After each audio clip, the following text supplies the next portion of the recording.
The Strange Motion Way podcast, brought to you by Royal Purple Synthetic Oils.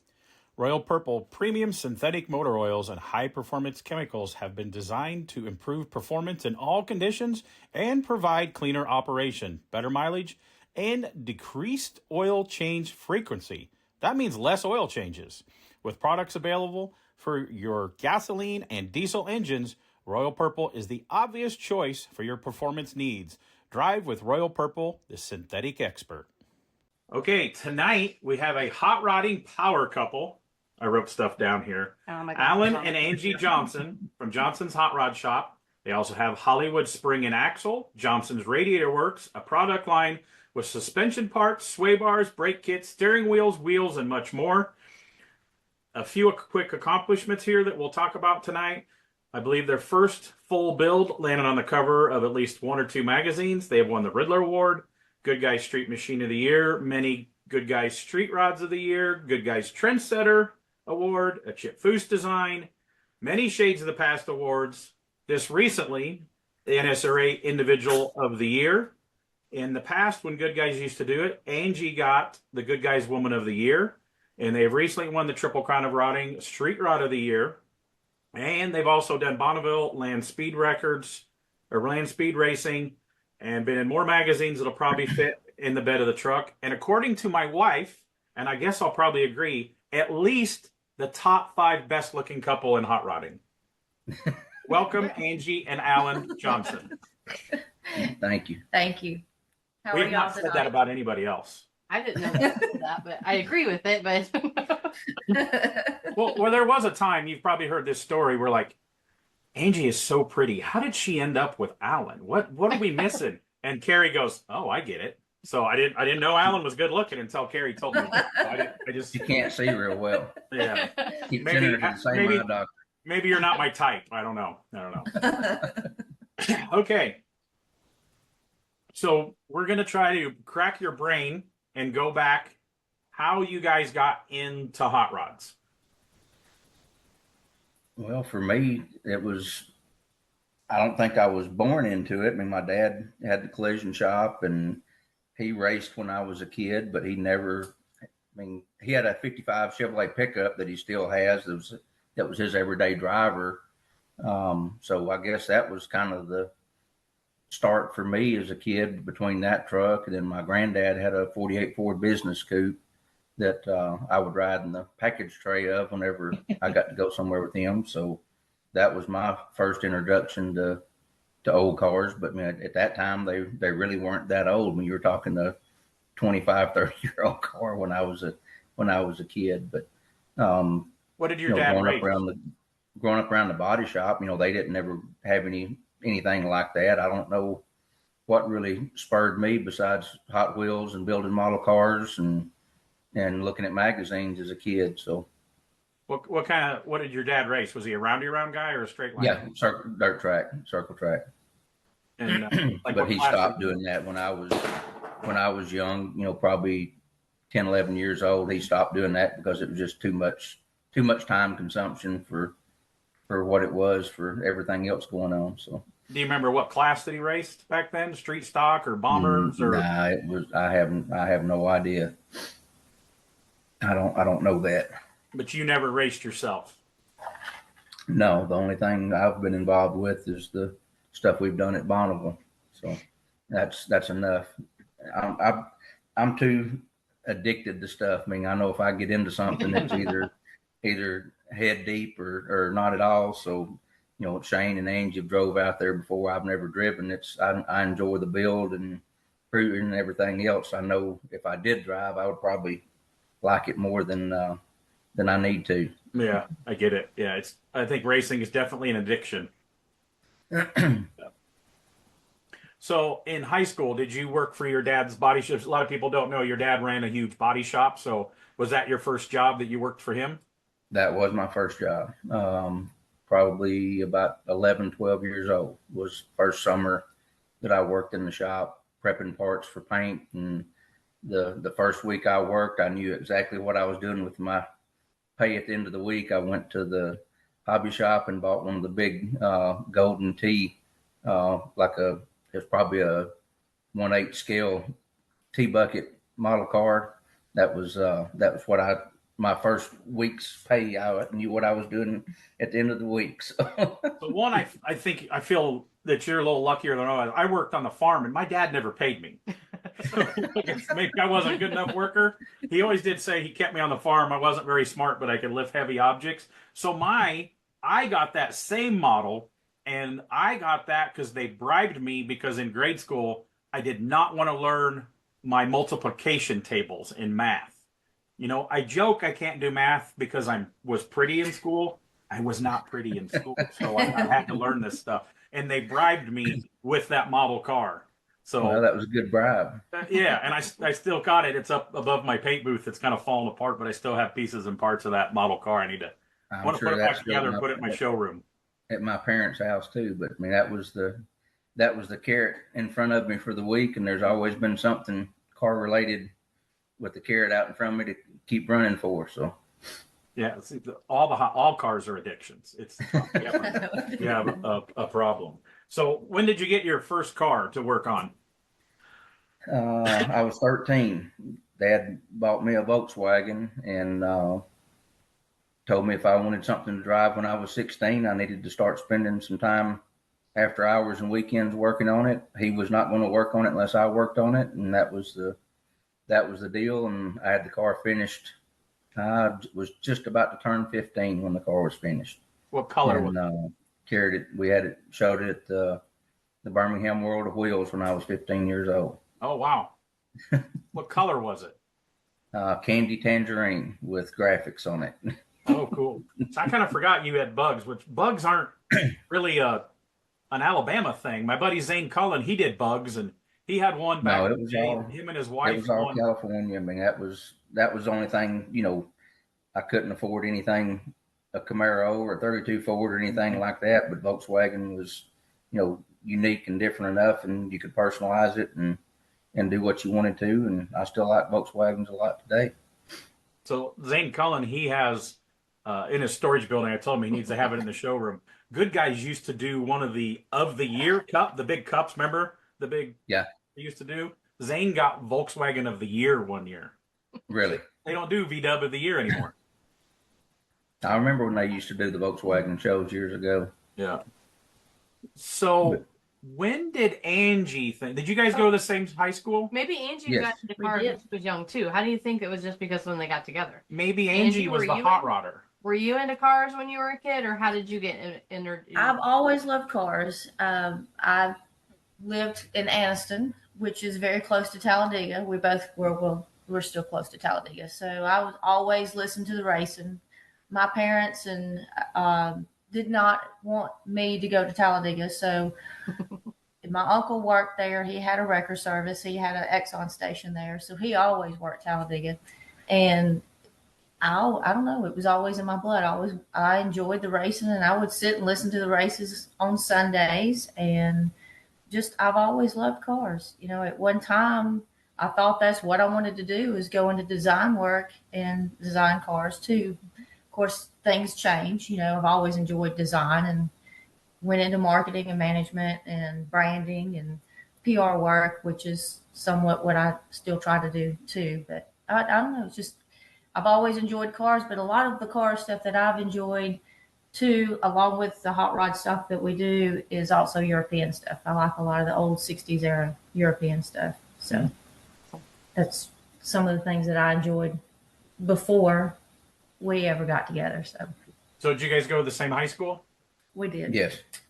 So when was the first date, and how did that go about? Would have been They're putting him on the Christmas spot here. You might get in trouble. 87. Christmas 87. I mean, Angie had a new Fiero that she drove to school, and I'd paid attention to her and the car for a year and a half going to school, and we'd Look at her, look at him. I can't remember. I had took her. Me and some other guys were out.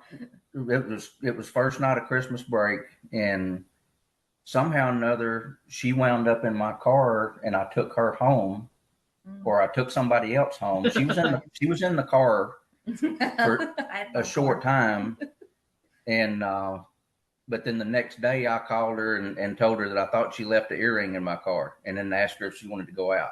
Aw. Angie, was it really So your we went to earring? the movies in my car. Yeah. Was So it we your went to the earring or movies was in it some her other car, girl's earring? and There And was never an earring. there was lost. never an earring. That was an excuse to call. You know, you have to pull words out of me. You know, I was a whole lot more bashful when I was 17 years old. Wow. We went to the movies that next night, and you'll probably never guess what the movie was. Okay, let's play again. What year would it have been? 87. 87. Christmas So you said 87. I'm gonna say. Well, no. It was a comedy. It was a live comedy. Live comedy movie? Well, yes, probably the biggest one of the year. Yeah. Probably the biggest one of his career. I'm I'm horrible at this stumped. And game. we're movie nerds, but You are. I don't know.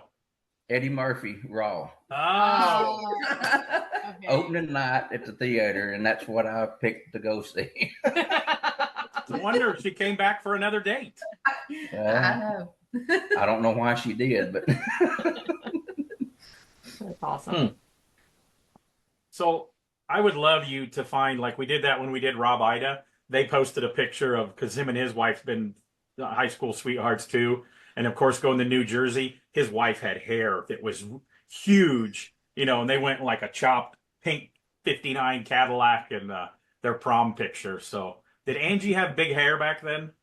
yeah, she still has big hair now. I swear it hasn't changed any. Natural this way.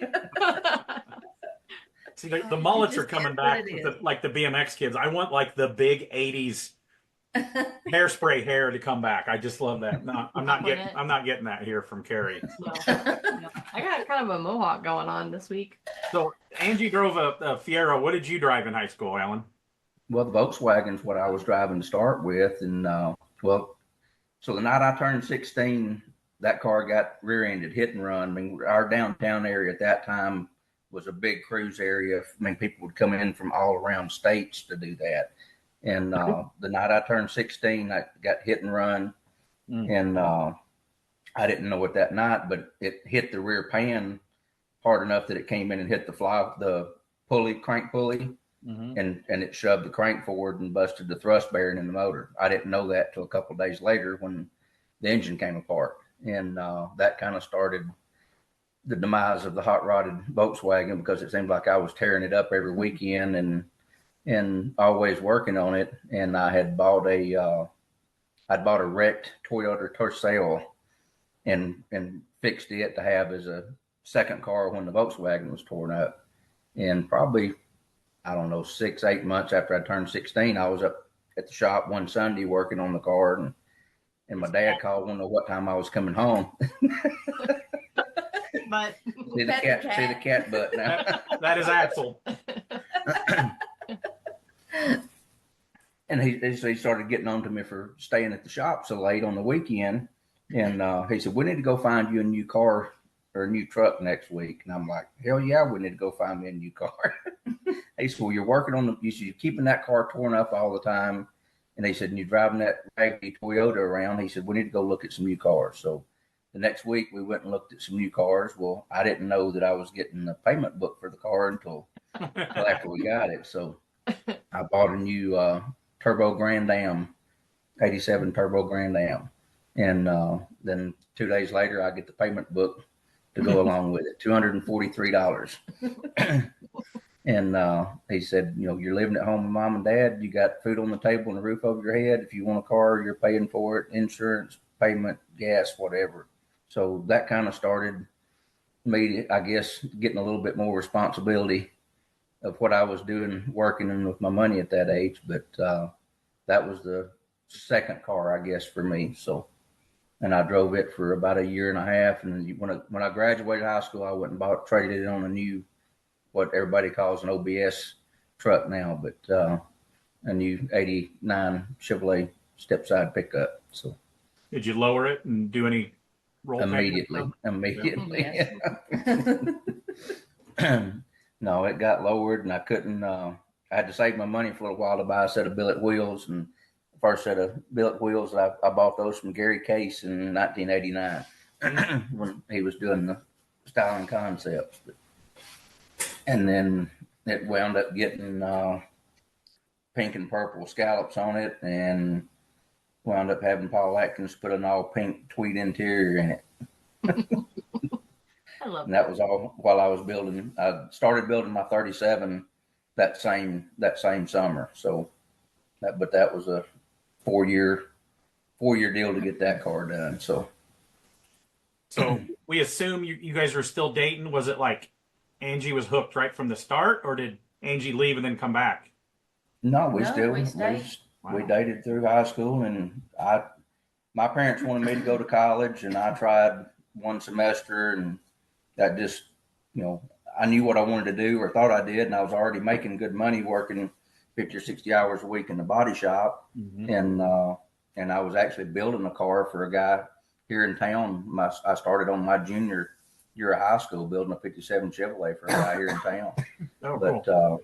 no, Angie was there from the beginning with all of that, and me working crazy hours even in high school. I mean, whenever I'd get out of school, at lunch I would come to the shop and work on whatever wrecks I was doing till 7 or 8 o'clock at night. Then I would work on that 57 until 2 or 3 o'clock in the morning, and go home and shower and sleep an hour or two and go to school.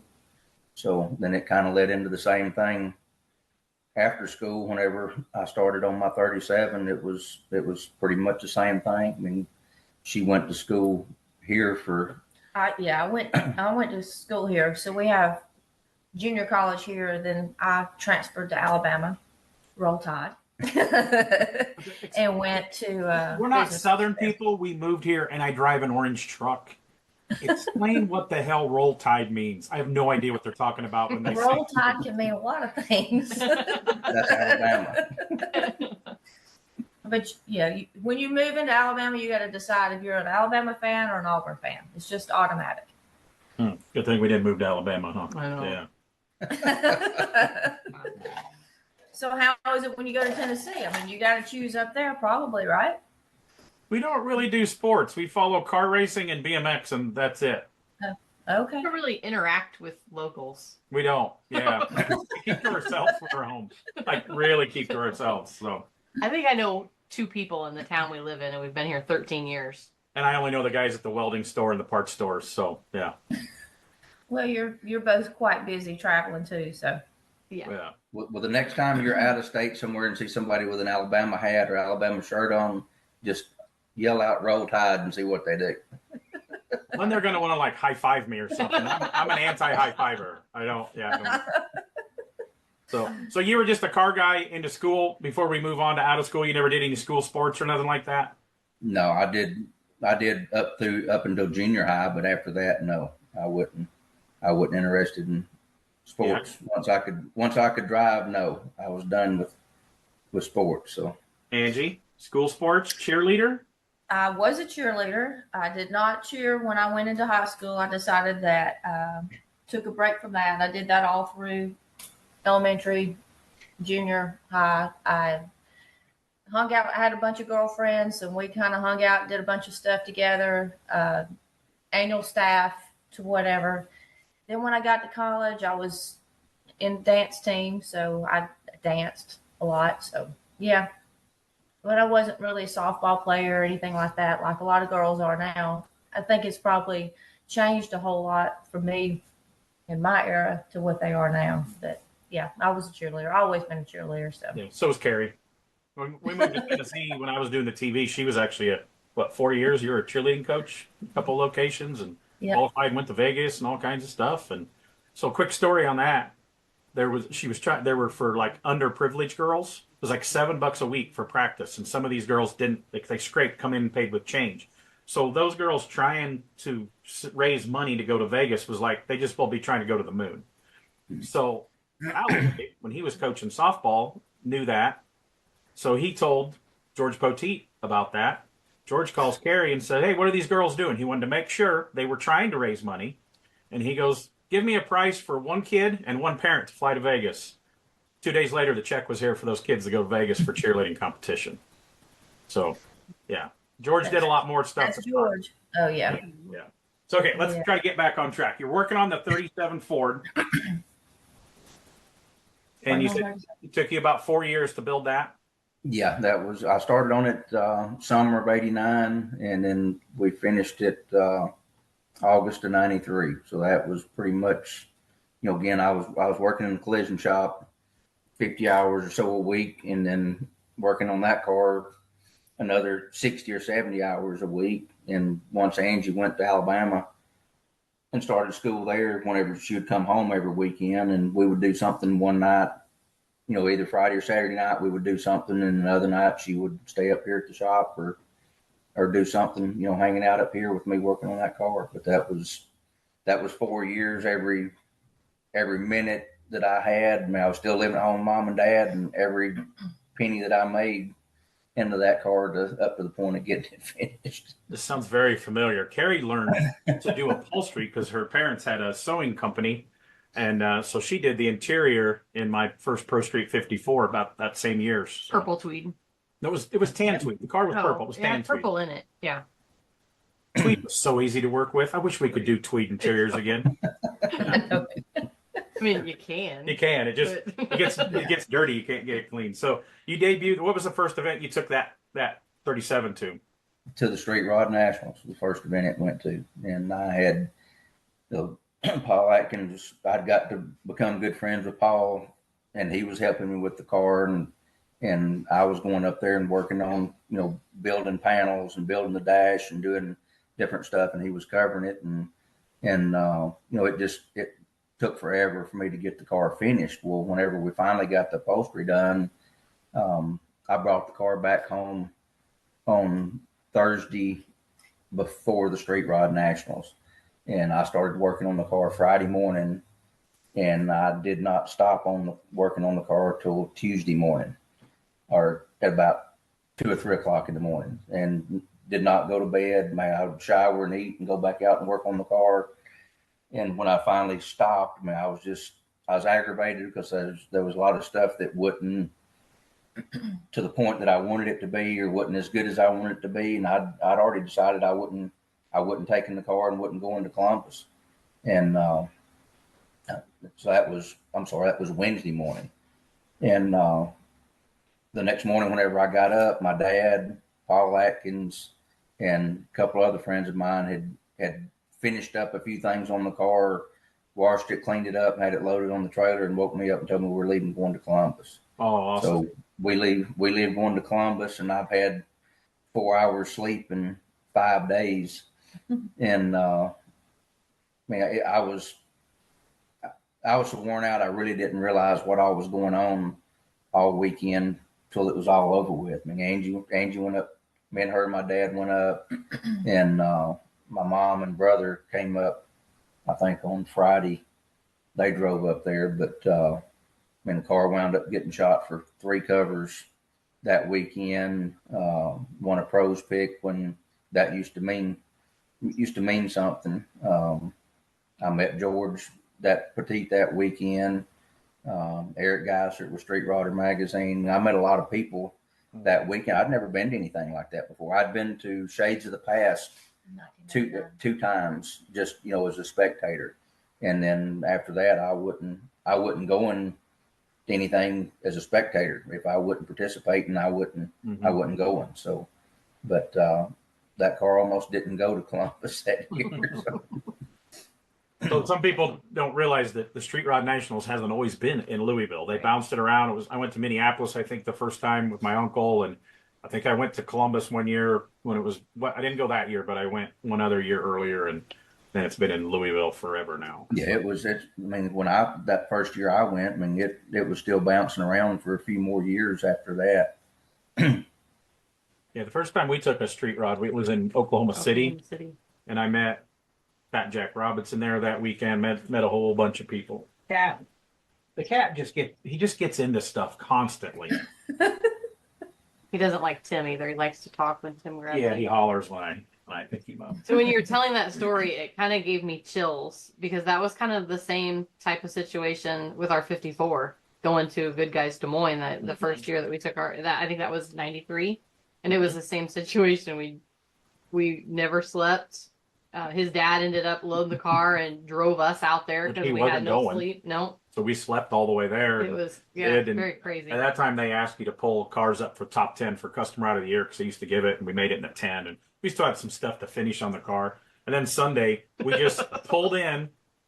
It wasn't running very good because it had like Delordos. It backfired. We pulled down around the corner, shut it off, put a blanket out, slept in the grass all day long on Sunday right beside the car, just like Awful. we were like dead. So We didn't even No, care. it It was like everybody walked by us on that blanket to go into the show, and we were just sawing logs. now we know That too many weekend, people, like Kenny Davis would probably draw a penis on our forehead if we were there sleeping at the car show.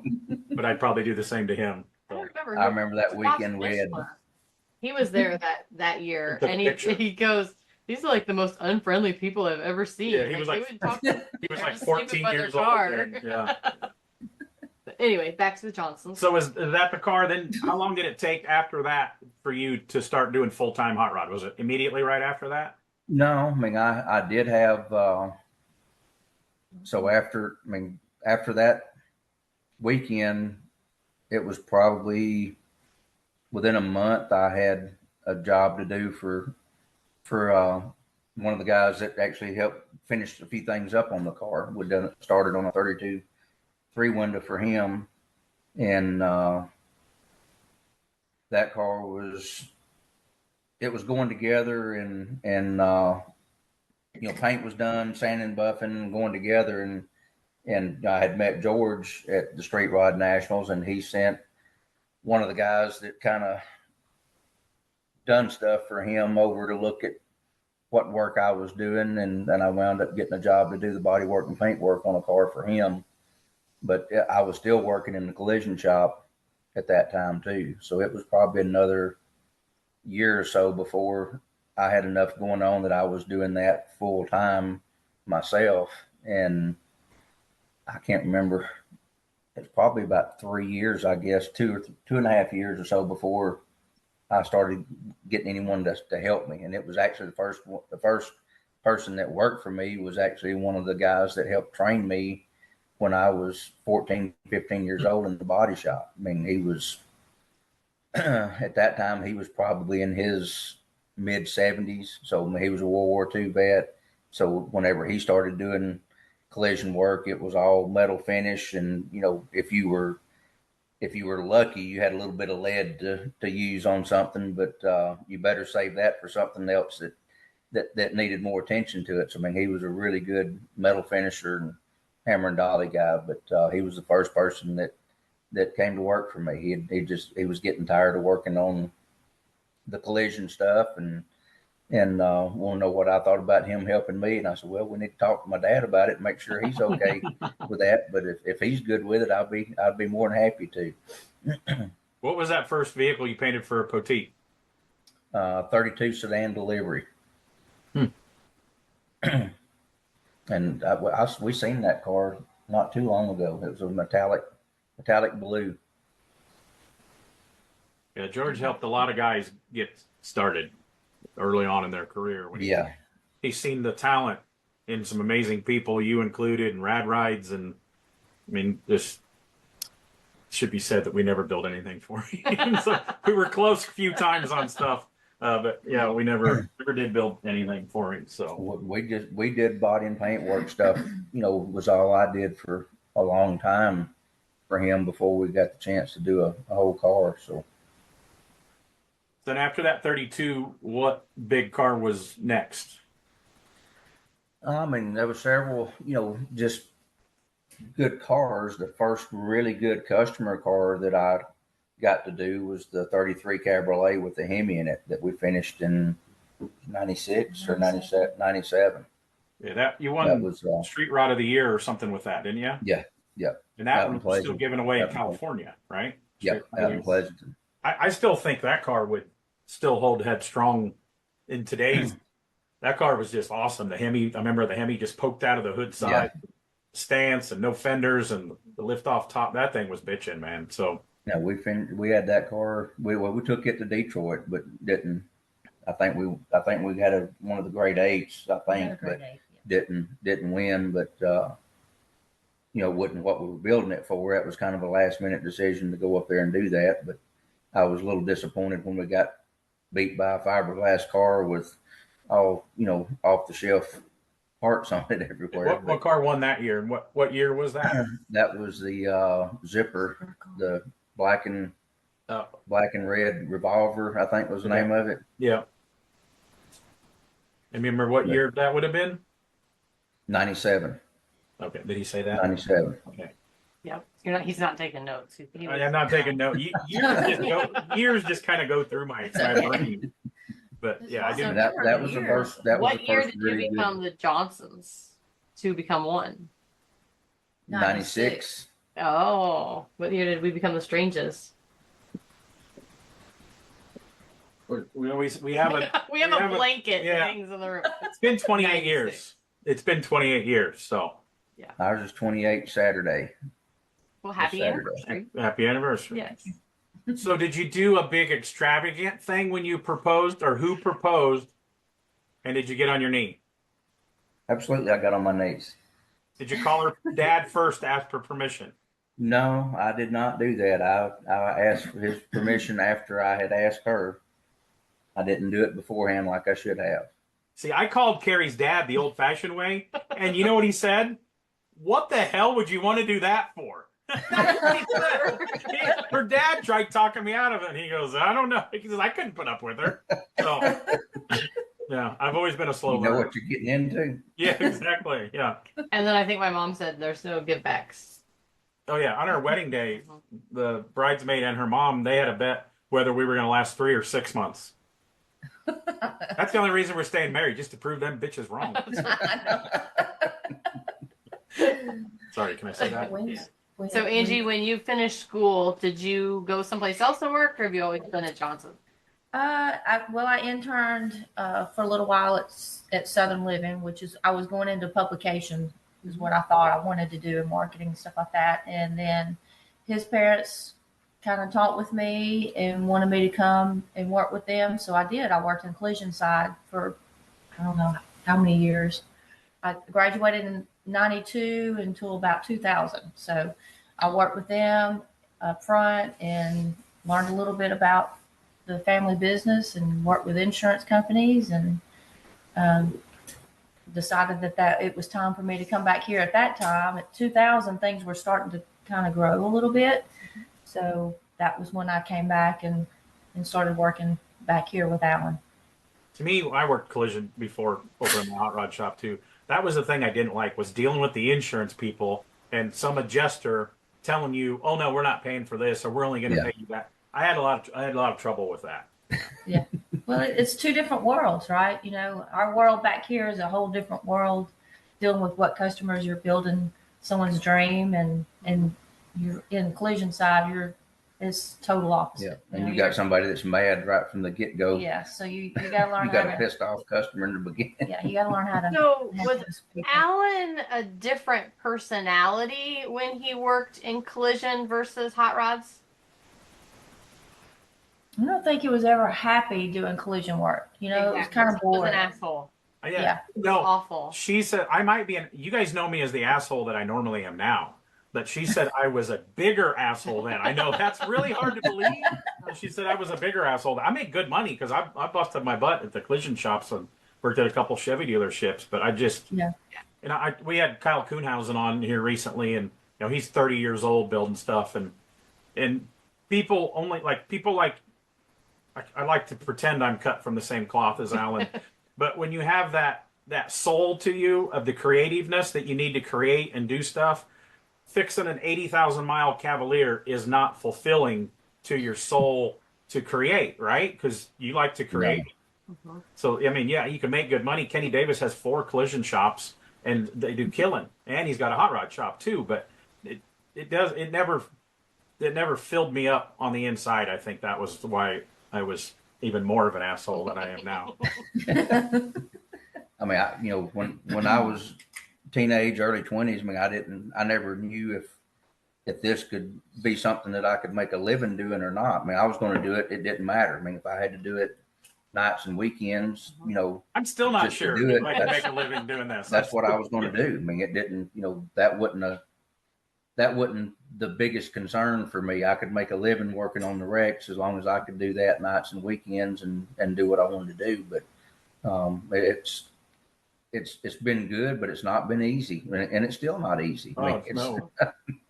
So was that the blue Hemi car? Was that like your first real big car after being full time?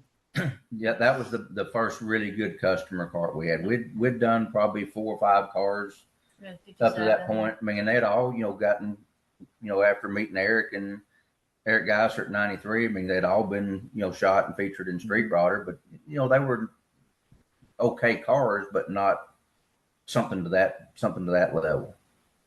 Yeah, when I started, I never really went after awards. My goal was to get in a magazine, because when I got my first magazine, within so many months, the phone was ringing enough, and I left the body shop and started the hot rod shop. To me, still, there's less of them, but it still means a lot to get in print to me. And I mean, to me, it's still that way for me. I don't, anybody can post pictures of what they're doing or what they've done online, but I mean, to me, the magazine stuff, but that's how we grew up. I mean, and I can remember seeing. I didn't ever meet you at the AmeriCruise in Springfield in '97, but I remember seeing pictures of your car. I can't remember which one it was, but it was It was the DeSoto. You had the pot wind blown Hemi or DeSoto Hemi or little Chrysler Hemi. I remember seeing pictures of that car in Hot Rod or something under construction, and I remember seeing that car when I was pulling into the fairgrounds in Springfield, and that was the first thing that I went and looked at when I got parked, was that car. But I don't remember meeting you there that weekend. Because that car's a piece of crap. I need to not meet this guy. Yeah, that was back in the era too. I met Eric Pratt with our Pro Street car when he had a Pro Street 32 that we used to park in the young guys sections together at some of the good guys shows. Man, we're getting old. You know that? It's been around a while. So after the blue car, what was next after that? I don't know. You have to really I had go back. When we did Roger Berman, I had like a little list because I kept having to egg him on, because getting Berman on was really hard, and I'm glad that he did it. But I kept having to remind him. But didn't you do this? Yeah, I did that. Then he'd start talking about it. But I didn't do that to you. I didn't do the cars. So I mean, we did a lot of cars through the years that probably nobody ever even seen. That would never. Well, we had Nathan Powell. We had done that car that he bought. Remember that car that the 33. I mean, that was right after. That was probably the next. Probably next. Orange, right? Good customer car after that. It was an orange 33, 3-window that we done for Nathan Powell. That was the first car that we done for him. You did an orange Speedstar for him too, right? Did that for his 14-year-old son at the time. Oh wow!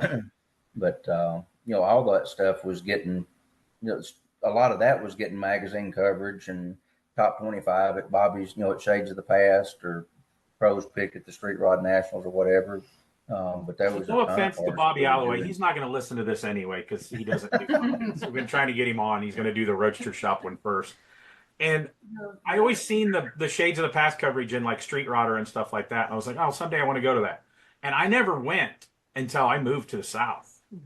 I took the 32 4-door one time. I was so mad the way they do the registration. I almost left. Like, I was so mad because the registration, it's like they still do it. The registration is inside the venue. That makes no sense. It still doesn't make any sense. But like, we got a top 25 and they're like, people just don't show up and get a top 25. I didn't realize in the South, getting something that you win one of the year cars there, that's almost as respectful as a Riddler Award in the South. That always was. Really was. That show's always brought the best cars in the country to it, as far back as I can remember. And Bobby was the first person that I met in this industry. And actually he came into Paul Atkins' shop probably a month or so before I finished my 37. And I was actually up at Paul's working on the car. And whenever we had the car at Columbus, Bobby came up and started talking to me, and he thought that I worked for Paul. and was just, working on the interior in the car. And he spent a lot of time with me and Angie that weekend, he and Cindy. And, and after that, every time we were somewhere, Bobby would spend time talking to me. But whenever we went to his show, a month later, basically, uh, he said, I almost killed him that weekend. He stuck, he's looking at the car and gets down on his hands and knees and he looks crawls up under the back of the car looking at it. And then he jumps back out. He goes, come here. And he pointed up under the car, and I had a coilover bolt that had broke. Oh, and wow. It was, it had maybe an eighth of an inch holding it on there before it was going to hit the ground. Bobby said, you trying to kill me over here? Did Bobby tell you painted it the wrong color? No, he didn't. He didn't do any picking on it. It took me many years on to meet Bobby, and Bobby's always been like that. I mean, it's not an old joke to Bobby that I always call him sir and everything, but there's guys in our age group that we've always looked up to Bobby, and he's been a mentor. And the same thing that, I've been to his shop, and he was like, if you have a business question, you can call and ask me, or if you need help with a dealer or something like that. And he's always welcomed the next generation, and that I have a lot of respect for him because of that. Not all the older guys not really, when we say old, the generation prior to us, all of them guys are like that. But there's a handful, like Dale Besh was my guy from the Midwest, that probably the most, to me, he was like the Midwest Boyd Coddington, had a lot of cars in the magazine since the early 80s. And he was always super nice to me and, super respectful and any questions that I had. So, not everybody did that to me when I was younger in the local hot rod shops, but there was a handful of guys like that. So always be thankful for that. No, I was the same way. I mean, everybody that, that I looked up to, that I was fortunate enough to meet, I mean, they were all as helpful as they could be at any time, any point with anything. And talking about Dale Bash, I mean, I met him in Detroit in '97 when we had that Hemi car up there. And Dale had the yellow 32 Vicky that had the Chevy or Pontiac roof on it. I mean, killer car. And, I thought all weekend long that was our competition was Dale's car. Uh-huh. And Dale thought all weekend long that my car was his competition. And when they called out somebody else, we were both looking at each other like, what the hell just happened? Yeah, he's not real high tech either, but his boy is going to help me get him on here. We're going to interview Dale. I've wanted, he was on my list to get early on. So yeah, very cool. Okay, so where were there? The one car, you've built a lot of stuff for Bob Johnson, and to clear, he is not related, but if he was an uncle, I probably wouldn't claim him either. The first car I kind of remember that really hit that you built for him was the Green Woody. Yep. Yes. And we got to know him. We used to build a car for ourselves every year. And then at the end of the year, we'd take it to the cruise auction up in Auburn, Indiana. Mm-hmm. Well, he's walking around. It was the first year we took, was the Rivy the first one or the Speedstar? Oh, Speedstar. The Speedstar. Mm-hmm. And I started talking to him because he was wearing one of your shirts. And I'm like, oh, I kind of know that guy. And he goes, well, he builds cars for me. And then I was like, oh, okay. And, talking to him all weekend. And, you can have a reserve on it there. And he goes, well, I don't want your car. He goes, but tell me the reserve. I'll walk right up front and I'll start bidding on it. He says, then you can hear in my Bob Johnson voice, if they see me up there bidding, they know it's worth the cheese. Don't stick me with it. So he helped us allegedly. You have to say allegedly. Yeah. 3 years in a row, he helped run the bid up, get it within, 5,000 of the reserve, and if it sold then or sold afterwards. So he helped us, and we got to know him right from the start to go into our first auction. So it's a wonder we didn't get turned away from the auctions back then. But, That's a lot about auctions. Yeah, he taught us the keywords, and he taught us a lot that first year, man. It was like, oh, was that person they just said somebody famous? They're out getting a hamburger right now. They ain't even in the building. He said, yeah. So yeah, it was funny. So you built a lot of cars for Bob through the years. Yeah, we have. I mean, the Woody was, I don't know if that was the first one that got finished. That was the first car that we started on for him. And that was early on too. I mean, whenever we got, but we had met Bob at a show in Atlanta, that the Creepers, used to put on, and it was at that time it was a 3-day show. And first time I met him, he had several cars there, and if Bob hears this, he'll get on to me about this. You don't talk about none of the other stuff that I had there. All he could talk about was this Gremlin, this killer Gremlin with 300 miles on it or 400 miles on it or whatever. And I'm thinking, man, this guy's a Fruit Loop. I mean, all he can talk about is this ugly Gremlin he's got. Little did you know how accurate that statement is. He's still a Fruit Loop. Yeah, he's still a Fruit Loop. Yeah. Great. Yeah, Carrie has a story that she made him speechless one time, but I'm not sure we'll repeat that on the microphone. I've heard that story. Yeah. Not many people have made Bob blush. Johnson's blush. If you can get something over on Bob, you've done good. Yeah. Carrie did that. I did. So, so where were we? And I know we can't talk about every car because we'll be here till tomorrow, but yeah, put down a time limit. Remember? Yeah. So, what was the next big car? I know there was a little bit of gap between that Woody for Bob, and I know we want to talk about the orange Cuda that you built for Bob. When the Woody, we had like 4 cars going at one time for him, and they were just getting finished back to back.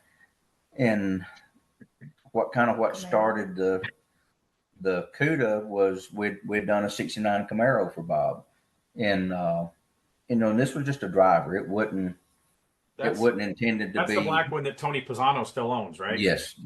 I mean, it had a badass 410 dirt late model engine in it that we had detuned just a little bit. I mean, we had a second fuel tank in that car where he would have to mix some 116 with 93. I mean, it was a 12.5-to-1 motor, and but when we carried it to Columbus, that car got a lot of attention. But it was just built for a driver. Man, he drove that car on a power tour. Matter of fact, when we was in Columbus that year, Jack Trepanner come over and was telling us a story.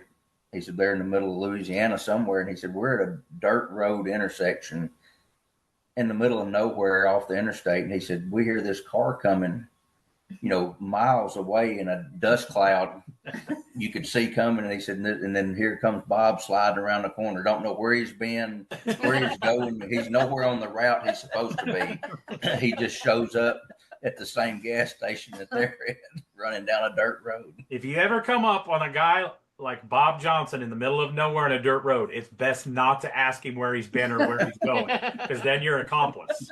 So just hi, nice to see you today. I think, yeah.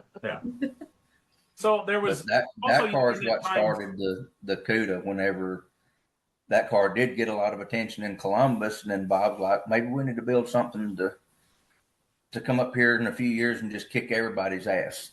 And I said, well, we can do that. So before we get going on the Cuda here, you would also still find some time somehow to build some cars for yourself. When did you do the SB2 powered 32.3 window? Was that before or after the Cuda? That before? That was before the Cuda. Okay, because that was the summer. We had the Rivy, and we parked. That was 99 or 2000. Yeah, we parked in the Colorado Custom outdoor booth together at Louisville that year. Yep. Remember? I don't remember that either. I think it was 99 or 2000. I'd have to look at some pictures. It would have been right around there. Yeah. Probably. Yeah. I mean, I've always had something, for us to enjoy, and luckily Angie's made me keep a few of them through the years, although sometimes we didn't need to financial wise, but I've always got something that I can come work on if I don't want to work on a customer's car late at night or on the weekend. So I enjoy working on something for myself as much as anybody, but so I always have too many. That subject right there, I stop every once in a while to see your guys' place and got the tour of the radiator shop we'll get to. I just stopped to see the dogs because I'm an animal lover. But you're like, hey, you want to go to the radiator shop? And we hop in the Slam square body dually you got. And I was like, well, this is pretty cool. And you said, I try to drive something old almost every day if I can. And I was like, that's pretty cool. There's a few other hot rod guys that try to do that too. And it makes you remember why you started doing this. I would rather be driving something old than something new. I mean, it's a whole lot more fun. And you told me the story. You had that 61 black station wagon that was in like custom rotter, and you got it back, And apparently you had COVID and lost your smell. And you said you gave Angie a ride in that car after been sitting in somebody's storage. And she says, it is terrible in here. It's terrible. And he goes, well, I can't smell nothing. I couldn't tell. Uh, So now, we're fixing that problem. yeah. You putting a new interior in, or what are you doing to that thing? Well, it's getting a new interior, suspension rebuilt, new glass, new brakes, new wheels, pretty much everything paint Yeah. because it smelled. The interior is the only thing that I was concerned with. Okay, so let's get back on schedule. We tend to, I have undiagnosed ADHD, so I jump around a little bit. So let's talk about the Cuda. Okay. What was the plan? Like, was it, like, I still say that's one of the baddest street machines ever built. It's incredible. People aren't doing stuff like that now. When you look at, no offense to the cars that are winning Street Machine of the Year and stuff, they're all incredible, but that thing was almost, it had a funny car profile. It was stretched and it was moved, and it was just ridiculous with the engineering. That was a fun project. I mean, to me, the more challenge, I like doing something simple every once in a while. You know, when you come off of 2 or 3 builds that just kick your butt. Mm-hmm. But that car was a lot of fun, and that was what Bob wanted. Man, he wanted the baddest MFer that could be built, and he wanted to go to Columbus and kick everybody's ass, whatever showed up. And he wanted a car that was going to walk the walk and talk the talk and do whatever he wanted to do with it. But Bob had a lot of influence in that car. The other guys in the shop had. I mean, there was a lot. It's a team effort On that car that made it all pull together. I mean, we had Chris Ito working on doing design work on the car, and Chris pushed the boundaries of that a lot. I mean, we had to reel him in on a lot of things. But the good thing with Bob and our long-term relationship is we can argue about something and come to a conclusion. And you know, a lot of the stuff that he challenged me on that car, you know, just like the stance of it, when we were doing everything to scale on paper, you know, laying out the chassis and the wheel and tire size and how much we were sectioning the body. And I'm like, we can't do it. The damn tire's going to be sticking through the fender.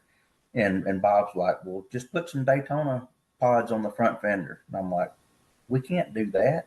And he was, well, that'll work. He said, it's Mopar. He said, it doesn't matter. He said, just do some Daytona pods on the front fender to get some more room. And I'm like, well, maybe we can do that. So a lot of stuff like that, he pushed me, you know, into thinking a little bit outside the box. And then so did Chris Ito. And then, like I said, a lot of stuff Chris was doing was so far ahead, you know, it would have been spaceship if we would have done what he wanted to on some of the stuff. Is But Chris Ito still around designing cars and stuff? I haven't heard about him for a few years. I seen him out at Pomona this year. He was out at the Grand National this year. First time I've seen him in several years. But Chris was a big influence on a lot of stuff on that car. And then everything that, you know, there was stuff that I wanted to do that Bob would put his foot down and say, no, we're doing this way. And same, I would do the same. I mean, all the way up to painting the car. I mean, and we were 3 weeks before the car had to leave for SEMA, it had no paint on it. We're painting the body shell. That seems normal. And Bob's wanting the billboards flat black on the car. And I'm like, no way, we're not doing the billboards flat black. I said, I know what I want to do. You come over here and stay, and you're going to have to look at it like it is and approve it. I said, but I think what we're wanting to do with this tone on tone is going to work. And he came over and stayed with us for a couple of nights, and but we had the car painted and the billboards done in the darker tone, and he was good with it. But that was 3 weeks before SEMA, and as Bob had been on the whole project, when he showed up and we pulled the cover off the car here 3 weeks later, he was blown away. He had no idea that the car was going to be to that level, you know, as much involved as he was in it. So yeah, what year was that you debuted at SEMA? Oh, 05, oh, 05 or 6. 05. Yep, 05. 06. And that Yep. thing went on to win Street Machine of the Year. I'm sure it won a bunch of other stuff that I can't think of right now. And it got to be a diecast car. Yep, that was pretty I awesome. have That's probably, I Which have went one of my in diecast cars. 2006. yeah, Yeah. So that's just, probably the coolest thing Yeah. for me. And I get chills thinking about it now when Angie brought the first model back. I mean, this was after SEMA. well, we got And- discovered there in 2005 with the group from Mattel, Hot Wheels. And then they talked to us about making a die cast of the car. And then they had us back out there again in 2006 in their booth, if you remember. So Mhm. then they had both die cast and the car at the booth, which was really cool. Yeah, we were really They close had when we did the Royal Purple vehicle, but they wanted to put, to pay for it and put the Royal Purple on there. So it's a little bit different thing than being actually picked. But I can say I have an extensive collection of stuff. I have the car signed by Alan Johnson. I have that. Well, that's probably the neatest experience that I've had was getting that first one in my hand and opening that die cast up. I mean, probably more than any of the magazine features or anything else. That's probably the neatest experience of anything that we've done, as a recognition wise. But I just thought that was cool. That's awesome. Yeah, very cool. Yeah, very well deserving too. What else did that car win? I mean, it probably didn't not win anything that it went for. I can't remember. I know it won Best Street Machine at Shades of the Past at Bobby's show. Good Guy Street Machine of the Year. Did it get anything at SEMA that year? But some of those years they weren't really doing a lot of. Yeah, it got Mopar's Okay. design achievement deal, and then the next year, Dave Gale, Tom's son, was one that presented that award at SEMA, and then the next year, the new Challenger concept car is the same color. It's got the same treatment around the headlight rings. It's got the carbon fiber hood and top of the fenders. They pulled off a lot of stuff off of that car. So. That's flattering too. When somebody like that pays attention, that probably hasn't been done for a while since back in the Barris and Winfield days of them building cars and then influence on a new car a few years later. But I mean that car. I mean Bob drove that car on a power tour with noise canceling headphones on his head the whole time. Well, all the was it Ride Tech that started doing all the Yeah, at that time, Brett was doing that deal up at Putnam Park, and having several pro drivers out there driving cars, and I don't remember how we got. So Scott Pruitt drove it, right? Yeah. Boris said. Bob wouldn't let Boris drive the car. Boris said. But that was a pretty neat deal too, with getting to meet Scott Pruitt and him driving the car around the course up there and really running it hard. That was pretty neat. so what was next after that car? And again, we can't talk about all of them, but like I asked you at one of the events, and you'd won how many street rods of the year? You said 4 at Good Guys Street Rod of the Year. You thought 4 or 5? I don't know without thinking about it for a minute. Yeah. I'm blank right now. Probably probably the next big thing after that would have been we started. When did we do the Bonneville car for Bob the first time? What was that? 07 when we went out to Bonneville the first time? Was that the Cadillac? 6 or 7. The silver Cadillac? Was that It was 7. Yes. It was 2007. The Was XLR. the first time, and then went back in 08 with different power and Bob driving the car, and he got within a few tenths of the record that year.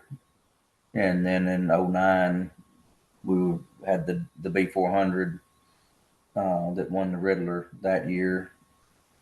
And what else did we have with the let's go back to Bonneville real quick. How many years did Bob run the silver Cadillac before it went airborne? Well, the first year Bob didn't drive the car. That was a good bad experience. We had the guy that he had lined up to do the engine build on the car. Um, it was almost to the point that that car didn't run at Bonneville that year because of him, and he wanted somebody else to drive the car besides Bob, and that was maybe 8 or 9 months after Bob had had his open heart surgery, and he was a very calm person for probably about a year. I mean, it was just like water off a duck's back. Whatever happened. It didn't matter. And when this guy, after all the work and everything's done, we get out to Bonneville and he's telling me that Bob's not going to drive the car and I'm not going to work on anything unless he tells me that I can. I'm like, well, I haven't seen a check with your name on it anywhere. As far as I'm concerned, Bob is telling me what to do, and I'm fixing to go suggest that we pull your motor out and leave it laying here on the salt, and we pack up and go back to Alabama. But Bob was okay with letting somebody else drive the car, and it was a fiasco. I mean, we wound up getting a record first time out there, but it was just by chance that we did. And it was a mess that whole week. We come back and do a few things to the car, and he's supposedly done some different things to the engine. We go back out there in October, and we don't run 1 mile an hour faster than we did before. And after about 4 passes, he kept leaning it down until it finally blowed holes in the pistons, and then we came home.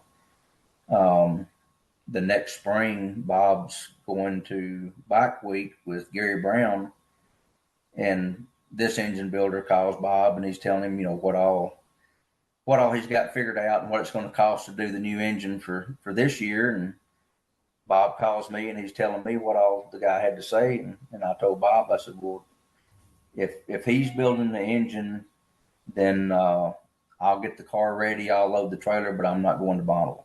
If he's building the engine, he's going out there. And as soon as I said that, Bob said, well, are you that much against him? And I said, I'm that much against him. So he's like, okay, well, F him, we'll find somebody else. And within 10 minutes, Bob's calling me back. He's riding with Gary Brown, and the guy that had done all of Gary's circle track engines and pro stock engines, that's who he got us hooked up with, Keith Dorton at Automotive Specialist. And that's probably the best thing that could have happened, because we've got a great relationship with Keith, and he's done everything for us from street engines to race engines, and we've never had a problem. I mean, it's always like it's supposed to be. So him and his son Jeff and his wife Patsy. The one year the Silver Caddy goes, and the story I heard, he popped the chutes on the big end, and it went airborne.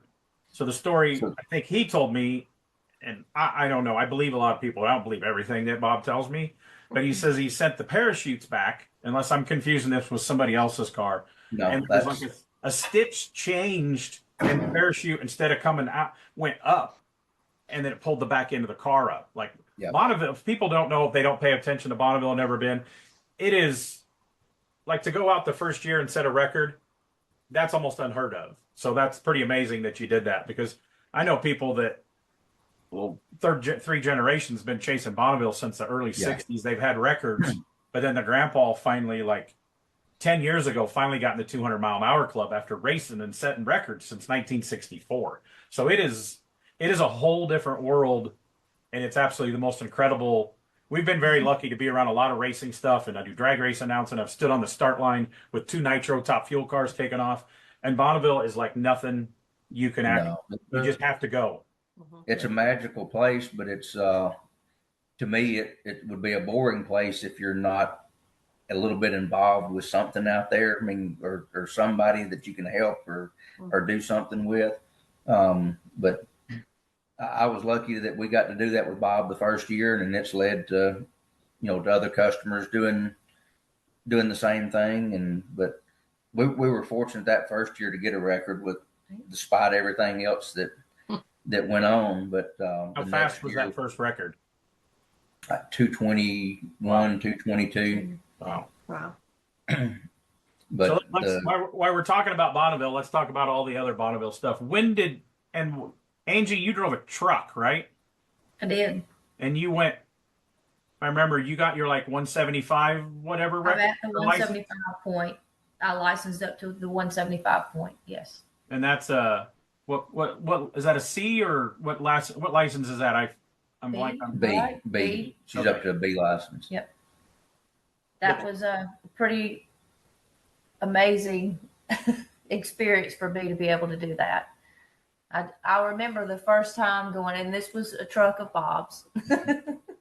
And that was the same summer that I'd gotten the award from Good Guys, Woman of the Year. And so I got the, option to be able to go out and get a license. And Shane and I were both doing it at the same time. And so I wanted to go down. I didn't know what to expect going down the salt. I have a quick question. You glassed over that. You got the Sure. Good Guys Woman of the Year award.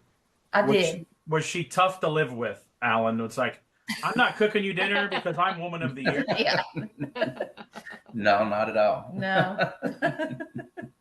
That's, Okay. That was a cool thing too. Okay, that go was a back. neat Go back thing. to the I was Bonneville. able to- Our dad didn't ever go to any of the events with us. I don't know what she was thinking when he came to that. I got him to come up there to Columbus without him knowing what was going on. Oh, that's cool. Angie didn't know what was going on. Yeah. It was But- just the two of us that drove up there, which was really kind of cool too. My dad and I were very close. Most people that do know me really well know we were really real close friends. So, and I've lost him since then through all of this crazy mess that we've all experienced. But it was cool that he got to come up there and see me get that award. Awesome. Very cool. Yeah. But yeah, so it was a couple months or a month afterwards that we go out to Bonneville Yeah. and we start licensing up. So I want to go down the track and kind of feel this truck out, how we are if we get on a gravel road or get on ice. You don't know if it's going to fishtail on you or, what's it going to do out there, right? So I want to go down the track on my own to figure out, how fast I'm going to be able to go. Am I going to be able to control it deal? So, And see the turnout. And just kind of get Where the you're at. feel. And so I don't make the mark that Bob wants me to make. When I get down to the end of the track, he's ripping me up and down and says, "You just won Woman of the Year. You've got to get out here and prove your way." So it was a solid truck going down the track, and it was just an easy thing to do. It was actually the most alive I believe I've ever felt going down the track and doing that. It's an experience that if you get a chance to do it, I hope whoever's listening to this gets a chance to do it if that's something that they want to do or dream to do. But I enjoyed it, that's for sure. That's awesome. Very cool. That's Yeah. awesome. Because the first year we went to Bonneville, it was a rainy year.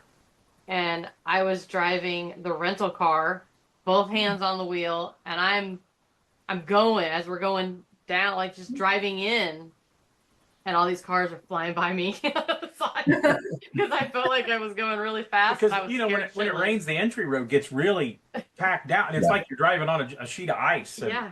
I told her it was like that scene in Talladega Nights when Ricky Bobby comes back to the car and he's going like 30 mile an hour, and everybody's, "What's that? Those are the cars, Ricky." And that's what totally Carrie was on the drive-in road. Yeah. It was freaky. Yeah. It was scary. Yeah, it is exactly like you say. It's like driving on ice, and you can't really steer. You can't hardly move, and that was another thing that I had to get used to too, because you're pinned back into the car. You can't move. she doesn't like to be restrained. And I did not like that at all. Yeah, I just remember them too. snatch. They would just snatching all the belts down on you, and you're in it. You can't move. Mm-hmm. And but it's like ice, and you don't need to steer it. You just ride it out. It's kind of like being on a gravel road or ice, and it's a pretty amazing experience. I can't personally. I don't know how it would have felt for George to have gone down gone down the track like he did. I just, what little bit that I've done and knowing what he's done, I just can't. Yeah. I don't know what that feeling was like, but I I told know him it had to be amazing. the first time I walked up to see the speed demon, and he goes, I thought this was a two-seater. He goes, why in the hell would it be a two-seater? I go, where the hell you putting your balls at? He just laughed like, yeah, I know. yeah. Yeah. Yeah. That's awesome. So then after that, you never drove again after that 1 year, right? No, I didn't. At that time, in 13, well, that was in 12. In 13, we came out with the Studebaker race car for Paul Gillen, which we've lost as well. And Shane was the one that got to drive in that car going down, and he did quite well in that car. And so, no, I never got a chance to drive again. I'd like to at some point. So did you guys find a buyer for that car yet, or is it still available? Still working.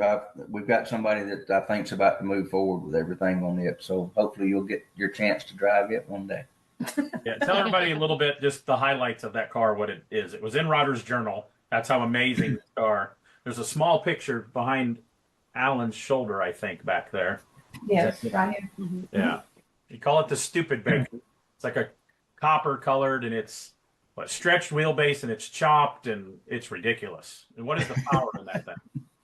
Well, I mean, that was what Paul wanted to build. I mean, I don't know if you ever got the chance to meet Paul Gillum or not, and was ever around him any. But I mean, Angie and I got to be good friends with Paul and his wife Betty Before we got married. Yeah, before we got married. So we were in our early 20s, and I got to be around Paul, or got to meet Paul, just because he had a 32 Ford and his buddy Mickey. I mean, so that's kind of what the traction was to them for me, because they had cars. I mean, nobody our age had anything car wise. If they did, it was a new Mustang GT or an IROC, or maybe a couple guys with 69 Camaros, but nobody around our age had any old cars. But we got to be good friends with Paul and Betty, and the Bonneville deal was kind of a long time dream for Paul and his buddy Mickey, but Mickey had passed away, maybe 12 years before, 14 years before that. And all of a sudden, Paul had been going out to Bonneville way before I ever went out with Bob with the Cadillac. And then he went out there with us with the Cadillac for years. And then all of a sudden he's wanting to build a Studebaker to go to Bonneville. And we were back and forth on what we were going to do, if we were going to do a vintage coupe or altered coupe, where it was not chopped and stock wheelbase and all, or whether we were going to do the comp coupe car. But he pretty much let me go as wild as I wanted to with the car, and we wound up. A good friend of mine, Mike O'Gara, we met Mike through the deal at Putnam Park with the Cuda when Scott Pruitt drove the car, because he was the team engineer for Scott Pruitt's Daytona prototype team. And so just through the years of knowing Mike, he's the one that got me hooked up with Total Sim, that did all the aero work on the Studebaker. So I mean, we started out with a blank sheet and worked with those guys on design and the body, working around, within the SCTA rules of what we could do and couldn't do. But they got us to where we had the best stable aerodynamic car that we could have with the lowest amount of drag, working with them. And all that was done before we ever started working on the car. So I mean, it was the whole thing was a new experience for me, because I'd never done up to that point. I mean, we were doing solid modeling, on the computer, and had our CNC machine, but I had not done any of that stuff. And I started working with that on the Studebaker once we had the body shell done in CAD. I was like, well, we might as well do the chassis and the cage and everything else that way. So I mean, that kind of pushed me to start learning how to do that. And I mean, we did everything on that car in house other than the engine, and Keith and Jeff did the engine on it. But what is the power in that? What's that? What's the power in that? It's SB2, SB2 small block. Is Same it thing. is it turbo? Same thing that Bob had in the Cadillac, but bigger cubic inches. It's we've had it with a B and a C engine both in it. But just talking about how easy or how hard it is for Bonneville. I mean, that first year we go with the Cadillac and get a record over 200. You know, with everything in the world that could be wrong going on wrong, and then that car, you know, we ran between the years it was rain out and not. Paul had different people that he wanted to drive the car beside Shane, and you know, so it was every year we was retraining a new driver when we never got the previous driver trained to do a good job, and you know that car still doesn't have any records after 6 years running out at Bonneville through the years. You know, it's been within a mile an hour or two, but it still doesn't have a record. So I guess getting that record the first year is what keeps pushing to go back and do it again, or stupidity won. I don't know, or a little bit of both. How fast does that car went? 264 is the fastest pass it's made. Wow. And then after that, you guys did the diesel truck. Yeah, the diesel truck was done 17, I think, for Mr. Pilgrim. And do you have records with that? He does have records with that. And it's a soft record with what the truck could run, because he wound up the 7-speed transmission that's in that. Well, pretty much all of those that everybody runs out at Bonneville, if it's a clutchless transmission, so you don't even let out of the throttle. You just mash the button and it keeps going. But if you let out of the throttle, it'll ratchet and come out of gear. Mm-hmm. So when he got his record in the truck 2 years ago, I think. I'd have to look. 21 is when he got the record. But on his qualifying pass, he had ran like 230 something, and you know, had a decent run. But on the backup run, he pedaled it and it came out of gear, so he coasted the last mile and a half. Oh wow! So he just barely got the record. Wow. Yeah, so that's kind of hard. You know, I got a lot of buddies that do El Mirage and Bonneville and stuff, and sometimes you got to burp the throttle to gain traction again. So that one, it almost can't do that. Yeah. You just can't let all the way out. You got to keep it loaded enough that it doesn't uncouple. So do you have anything else before we wrap up Bonneville, and any new Bonneville stuff coming, or? No, I mean, like I said, I hope we're getting really close to getting to take the Studebaker back out to Bonneville again, hopefully next year. Cool. It's been 4 years since it's been out there, or 5 years since it's been out. So hopefully that can happen next year. Cool. Okay, where did we stop on the show cars? The orange Mopar? Is that where we stopped? Okay. Yeah, because then we started talking about Bob and all his amazingness and his. I don't know. Do you guys shop at the same store when you wear those like Paisley shirts or whatever those are? I mean, no, Bob's got those expensive shirts. Mine's from the local Walmart. I don't really buy my clothes at Walmart, but I don't think you buy your shirts at Walmart. Angie buys them someplace else. She might put them in a Walmart bag. Yeah. So after on the show car stuff, what's some of the big ones after the orange car? I mean, you're one, and it's okay. I call you guys friends. It may not be reversed back, but I have favorites. I'm a fan of builders, and in my book, you guys never miss. Eric Peratt never misses. Of course, Troy at Rad Rides. Those are like, and Bobby, but like, you guys don't miss on anything. Even when you build a driver, like your wagon we talked about earlier, we're getting a magazine. I mean, it's just you got the stance and everything just figured out. Oh, I mean, thank you. I appreciate that. But I mean, I don't look at that way. I mean, I'm a fan of other builders too. I mean, I enjoy looking at stuff everybody else is building. I mean, it pushes. I think that pushes everybody to go harder. I mean, yeah. So, I should probably know, but I don't know. What was your next street rod of the year? After Because you told me I was asking you one of these things, and you're like, oh, we've won a few, but you really wanted Street Rod of the Year this year. We're not quite up to the Pink Roadster yet because there was quite a few. Angie's looking around at the walls and she's I am looking at looking. the pictures. And, oh man, it's like So I'm just going the B400 okay. won Street Rod of the Year in 2009. Yep. So I was part of the team that helped to thrash that year. That was also in the grade A. I went and helped Dave Tucci on his 35 3-window, the brown car. Yeah. And that's like when, they come over, oh, you got second place. And he's like, okay, you don't really get second place at Detroit, but they tell the other half of the field that you got second place to the Duesenberg, which is an absolutely incredible car. And I remember, I've showed at Detroit and we won best custom there. We never debuted. And I really have no desire to go after a Detroit thing. I would maybe do an AMBR car. We have one we're talking to a couple customers about doing. Carrie hates indoor shows. She's not a fan at all. But I remember that year with the Tucci car, they come over at the end of the thing and says, oh, this is what we've seen.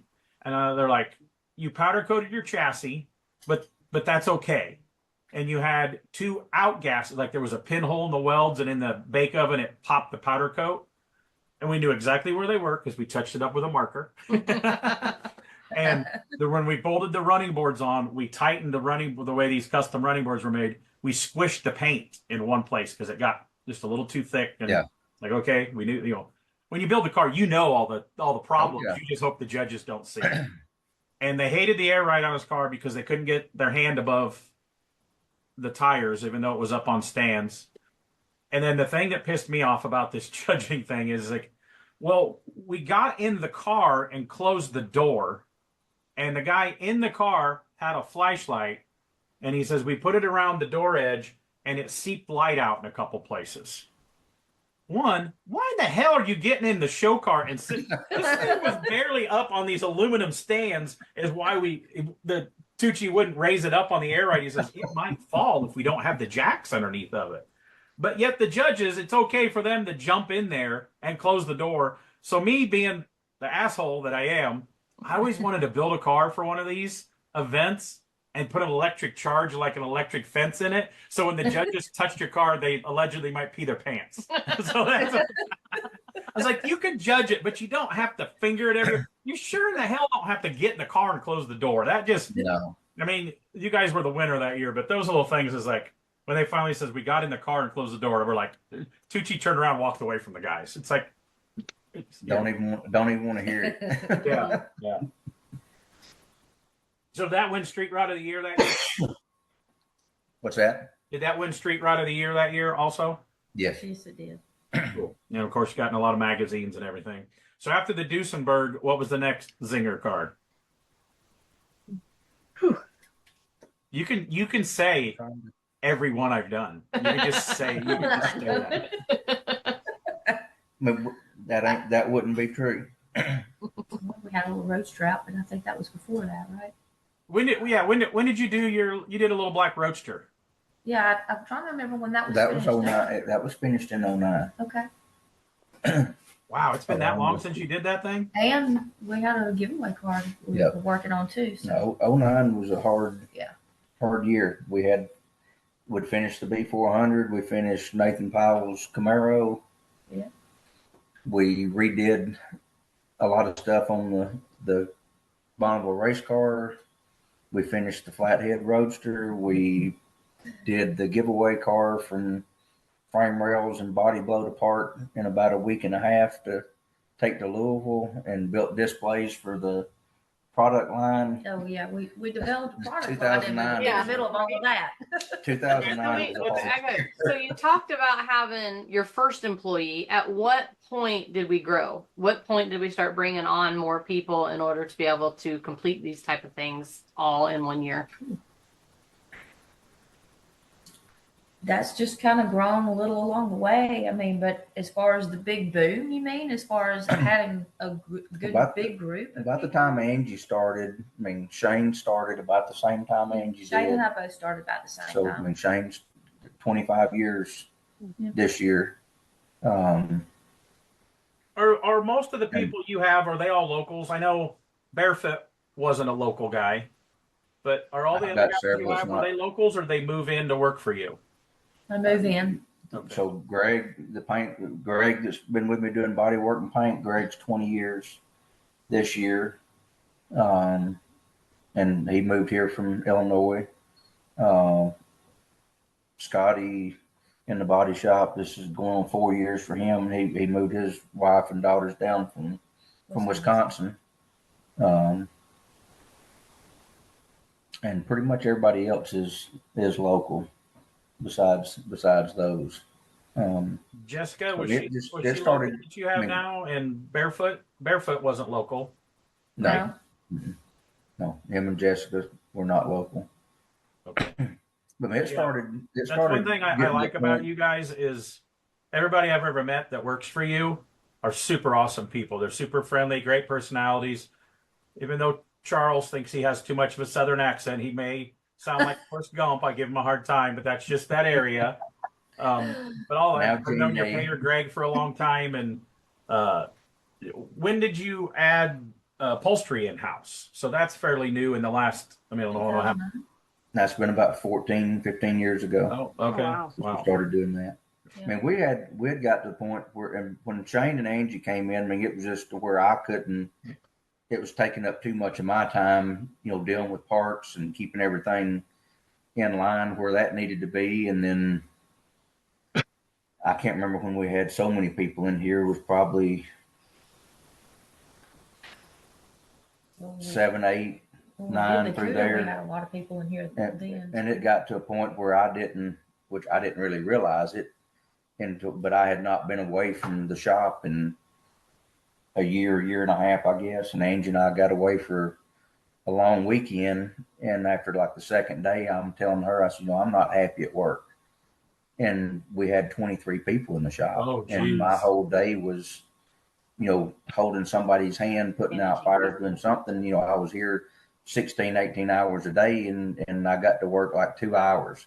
And we came back and immediately downsized. I mean, we got it down to half of that in a couple of weeks because it just wasn't what I wanted. I mean, I guess I thought I wanted it to be that until it was, and then when it was, that wasn't what I wanted. How many employees you got now? We're probably over that now, but I mean, there's enough in the office that I'm not having to be in the office anymore. So you have over 20 people there now? Between the radiator shop and here, yes. Oh, Yeah. Between the two, yeah. Yeah, because the last time I stopped, everybody went to lunch. They walked right out and didn't ask me if I wanted to go to lunch. Barefoot just left. We're out of here. They were warned about you. Yeah. Don't Well, talk they to Tim. He know. talked too long. I talked to John and Jessica. I see them at other truck shows and stuff like that. And Just for the record, last time he stopped there, I told him not to. I said, they want to work. They want to get their stuff done. Leave them alone. No, you're fine. You know that. I was passing through from Atlanta is when I stopped the last time. But, yeah. So I think you were in the car working the last time. Yeah. or the time before that. The time before that, Or maybe we were coming home from Social D that time. Yeah, And my birthday. I was Yeah. working on conference calls and couldn't even be sociable. No, you were working. That's our life. I try to have a conversation with her, and her phone goes off, and then I lose my train of thought by the time she gets off her phone call. I keep Forgot trying what to you tell were him gonna to write a note. He can't figure that out. So You don't read my notes. can't read your writing. It's true. So let's finish some of the show car stuff before we start talking. Well, you mentioned around 2009 you started the parts line. Let's talk about the parts line. Mm-hmm.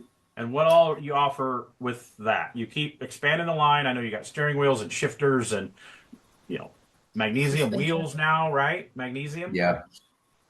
Um, I mean, I don't stuff that I can't get somewhere else. Seems to be what I want to make and see if anybody else wants it. But some of that stuff is kind of like you prototype. Like if I'm thinking right, they're not really hairpins, but the Radius rods. Yeah, the radius rods was on the Riddler car. And then you kind of like, people might want these. And then you come out with the Kinmont brakes, which I've used the Kinmont brakes. They're incredible. And I mean, everything's got its cool modernized, but still the traditional look to it.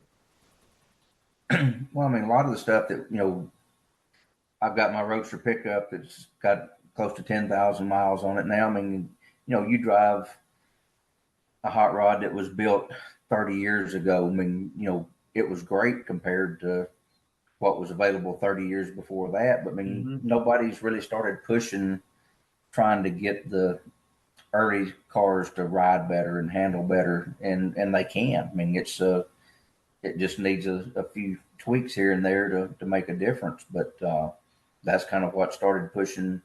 We still do. We're still not selling springs, but we've been working on and developing the springs for about 4 years now, to where we can offer a correct spring rate for any of the leaf spring cars. No different Speaking than of a four. springs, did you fix your rear spring clamp on your truck? Yes. My buddy DW Yes. crawled underneath that like Bobby did years ago, and he goes, they have a clamp that broke on that. It wasn't going anywhere because it couldn't really go anywhere, but my buddy DW was awful worried about that clamp because he knows you drive the hell out of that thing. So All it was going to do is rub some paint off. yeah.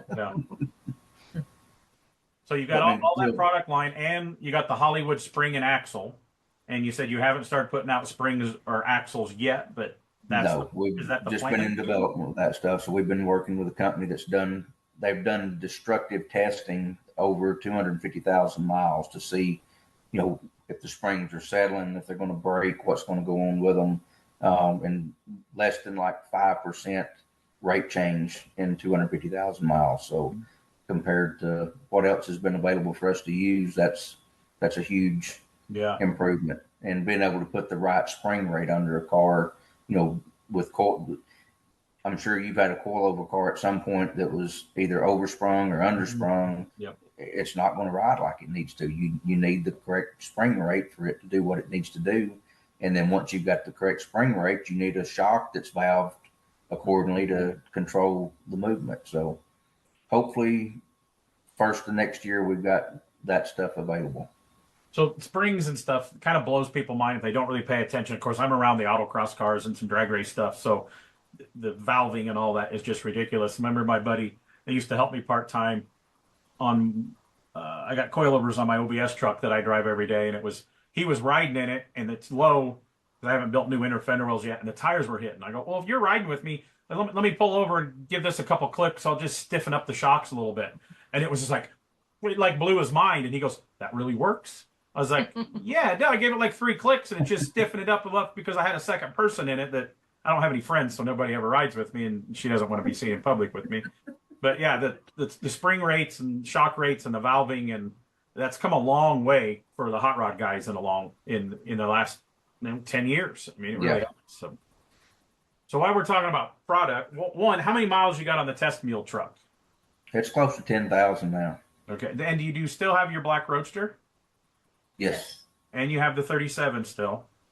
Yep. I want you to bring the 37 out again sometime. I want to see it. I wanted it out last year because it was 30-year anniversary, but we just had too much stuff happening to do that. The next time I stop by, if you have time, I want to see that 37 in person. I want to see it again. Well, when I bring it back out, it's going to be just like it was in '93. I'm not changing.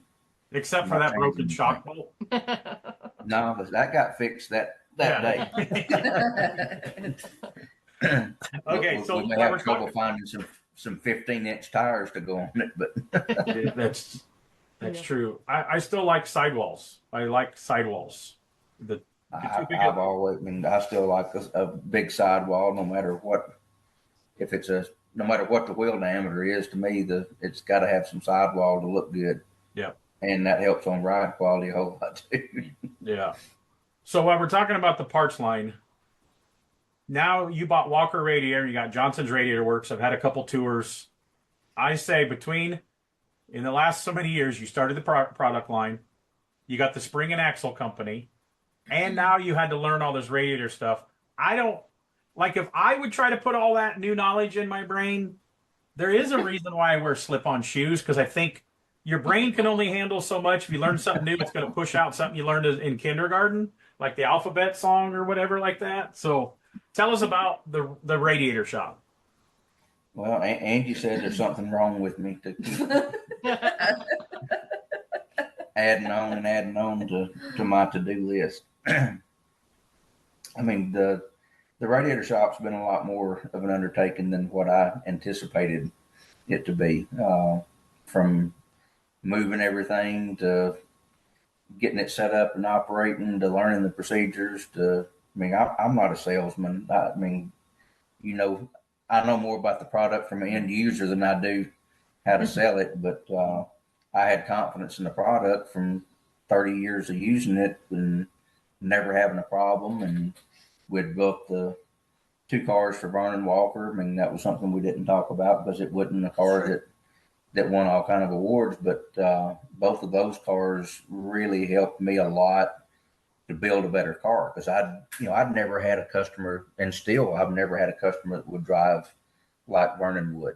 You know, to me, a long drive would be a 500-mile trip to Columbus and drive the car back and forth to the motel of the fairgrounds for 3 days and 500 miles back home. I mean, Vernon would do 1,200 miles a day, 3 days in a row, and let the car sit for 4 days and do 1,200 miles 3 days in a row again, back to back to back. And all the time that he was spending in that car, you know, it showed me things that we needed to do different and different products that we needed to use, different parts that we needed to use to where we didn't have any trouble. I mean, and luckily, between those two cars, close to 500,000 miles, never had him on the side of the road one time.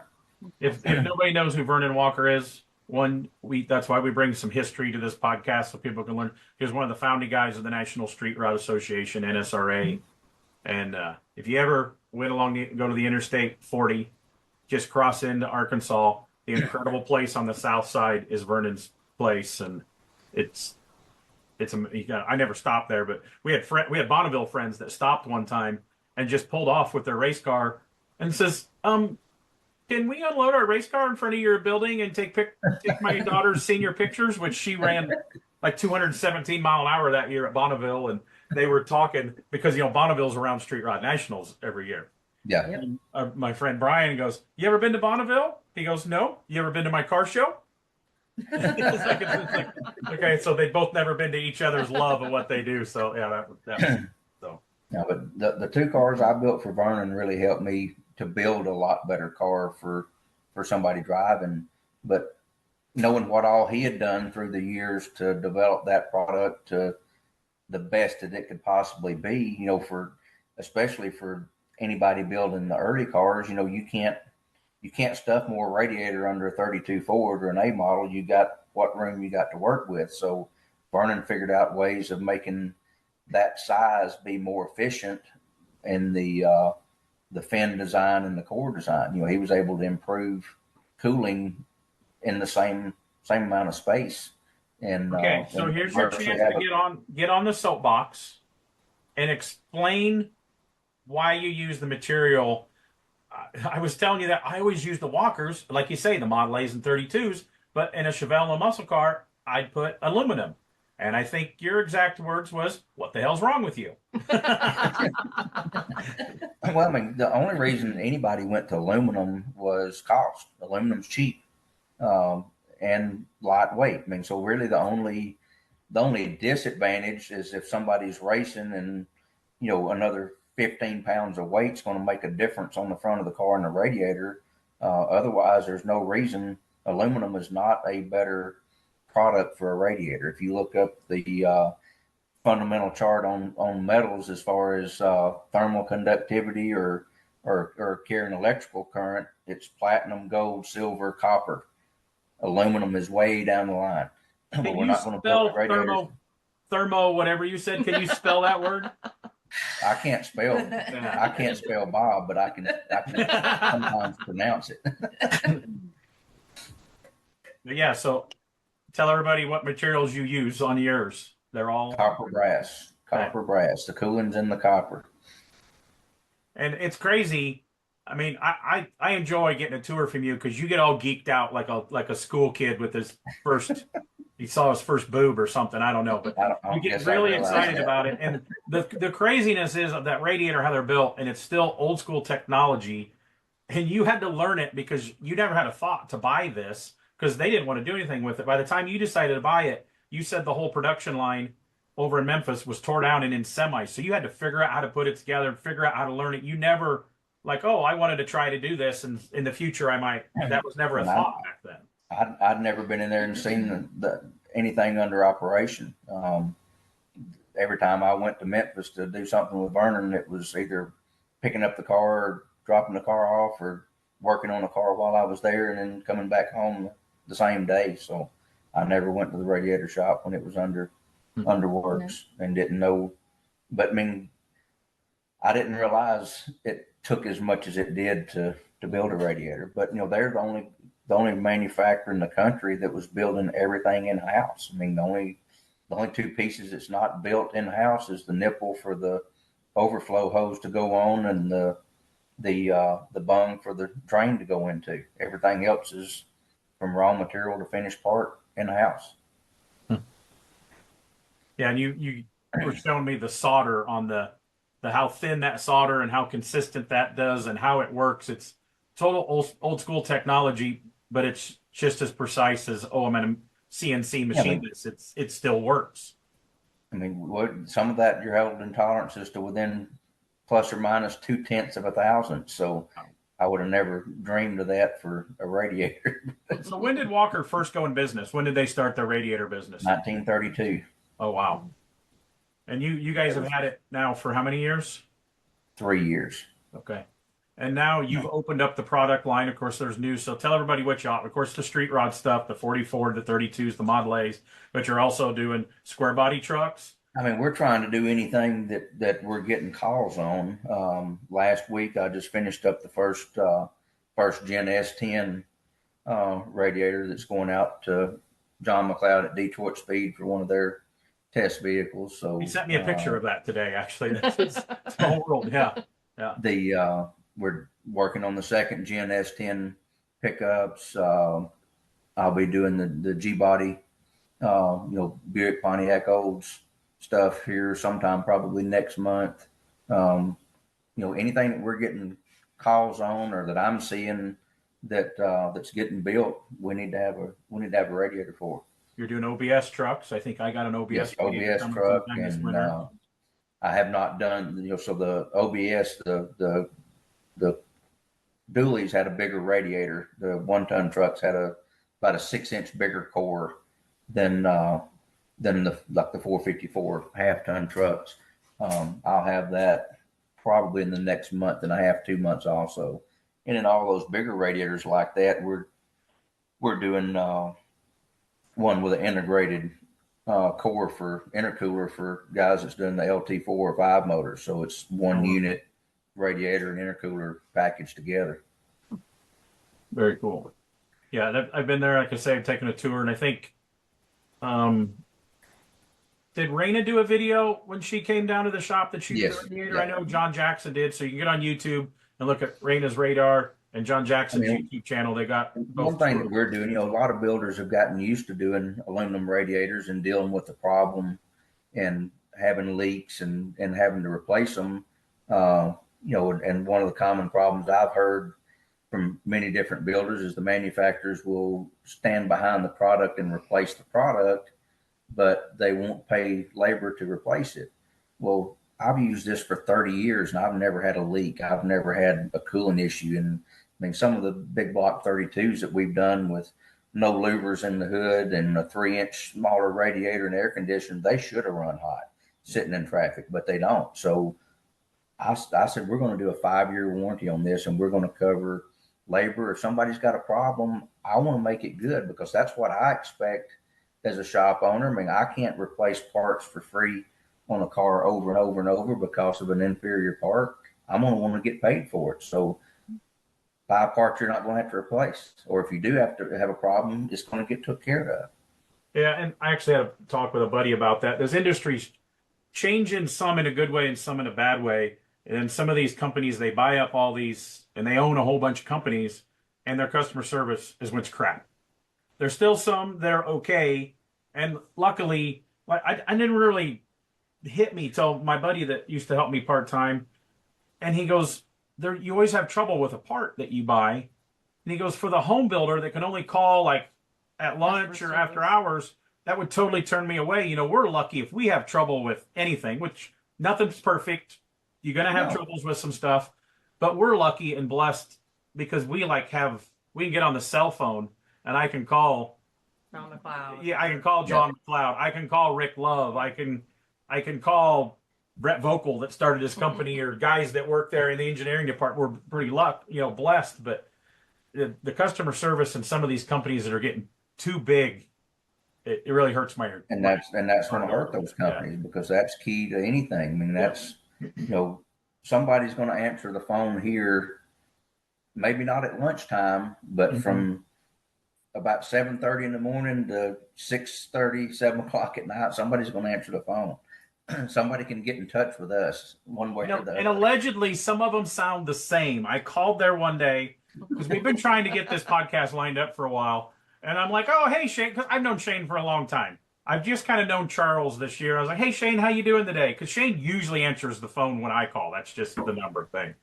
And then he starts laughing. He goes, oh, this is Charles. And then he's talking more. And I was like, okay, this isn't Shane. First, like, hello, Johnson's Hot Rod Shops. And yeah. So while we're talking about accents, when we moved to Tennessee, I was thinking, oh, my God. So one time we were at SEMA and we were hanging out talking someplace, and Angie was telling some story, and I'm just listening to that. It was Detroit. You creeped her out. Yeah, and you stopped talking. I said, "Can you just keep talking?" And you're like, "Okay, I'm done." And you turned around and walked away. But you have the Southern Belle accent, and I've learned after moving to Tennessee, your accent is not normal because around where we are here. We have a lot of transplants. Well, we don't know people, but like we have not really the East Tennessee mush mouth, but you go to Walmart here in our lovely town, we don't have the Southern Belle accent like Angie does. And so somebody explained that to me one time. You're still kind of creepy the way you're talking. Yeah, it's about okay. it. It's okay. We called them the top 5 best looking couple in hot rod. But yeah, you have a very beautiful accent. And well, thank you. I don't like hearing myself talk, so yeah. But thank you. Yes, that's not the normal. So it was Detroit. We were in a hotel, and you creeped her the hell out. I've been known to do that. I've creeped Alan out before. I creeped myself out today. Okay, so the product line. Check out Johnson's Radiator Works. Great product line. So on to the hot rods. So we're running out of Carrie's time here. We have about 15 minutes left before we need to wrap up. So we're on to some of the cars. We can't talk about all of them, but I don't remember where we even left off. After the Riddler winner, what was the other heavy hitter cars you might have won Street Rod of the Year or something like that before we talk about the Pink Roadster? We're going to talk about Georgia's sedan. Yeah, I mean, Georgia's sedan would have probably been the next. That's a pretty heavy hitter in 17. Mm-hmm. The 2-door sedan, that's still probably one of my favorite, if not my favorite car. And Paul Studebaker was the year before or 2 years before. So the streetcar Studebaker you won Custom Ride of the Year with, right? Yes. That was the same guy you built the Bonneville car for. Yep, same guy. Okay, I was sure. I wasn't sure on that. Yep, that car did Custom Ride of the Year, Triple Crown. Yep. What everybody called that. That was the first. That was the first year for Triple. That was the first year for Triple Crown Award. Street Cruiser of the Year. Yep. Bobby and Gary needs to come up with a slightly better name than Street Cruiser. That's the only award that I was like, well, they don't want it to be called a custom or a custom rod or I don't know what, but Street Cruiser just, I don't know. It doesn't pop. I don't know what it is. They're not saying anything. So. That's your opinion. I don't know what would you call it. I don't know. I know I've told Bobby that. He's like, I know, but tell me what to call it. And I can't come up with anything. So I know. What would you call it? I don't know. I'd probably call it a custom rod. You can't. You can call it, can't you? Well, yeah. You don't want to go after what somebody else has already done. Okay. Well, I mean, you're calling street rod, so. As long as they don't call it resto mod. I'm not a fan of the term resto mod. No. Yeah, I don't know. Yeah. So you did Studebaker got Custom Rod of the Year. And that was the same time you debuted the black 32 for George. Was that a Detroit Grade 8 car? Yes. Yep. What won the Riddler that year?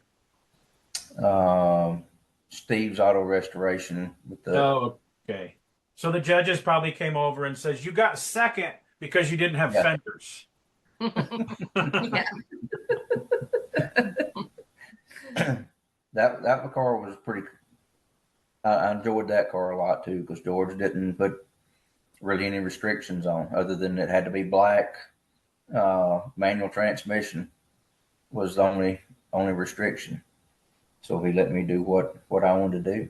So But, quick highlights on what was moved around on that car, and you can say everything because it was pretty much. I mean, it would have been easier had we started from flat sheet metal with what we done, but it wouldn't have been an original car then. I mean, with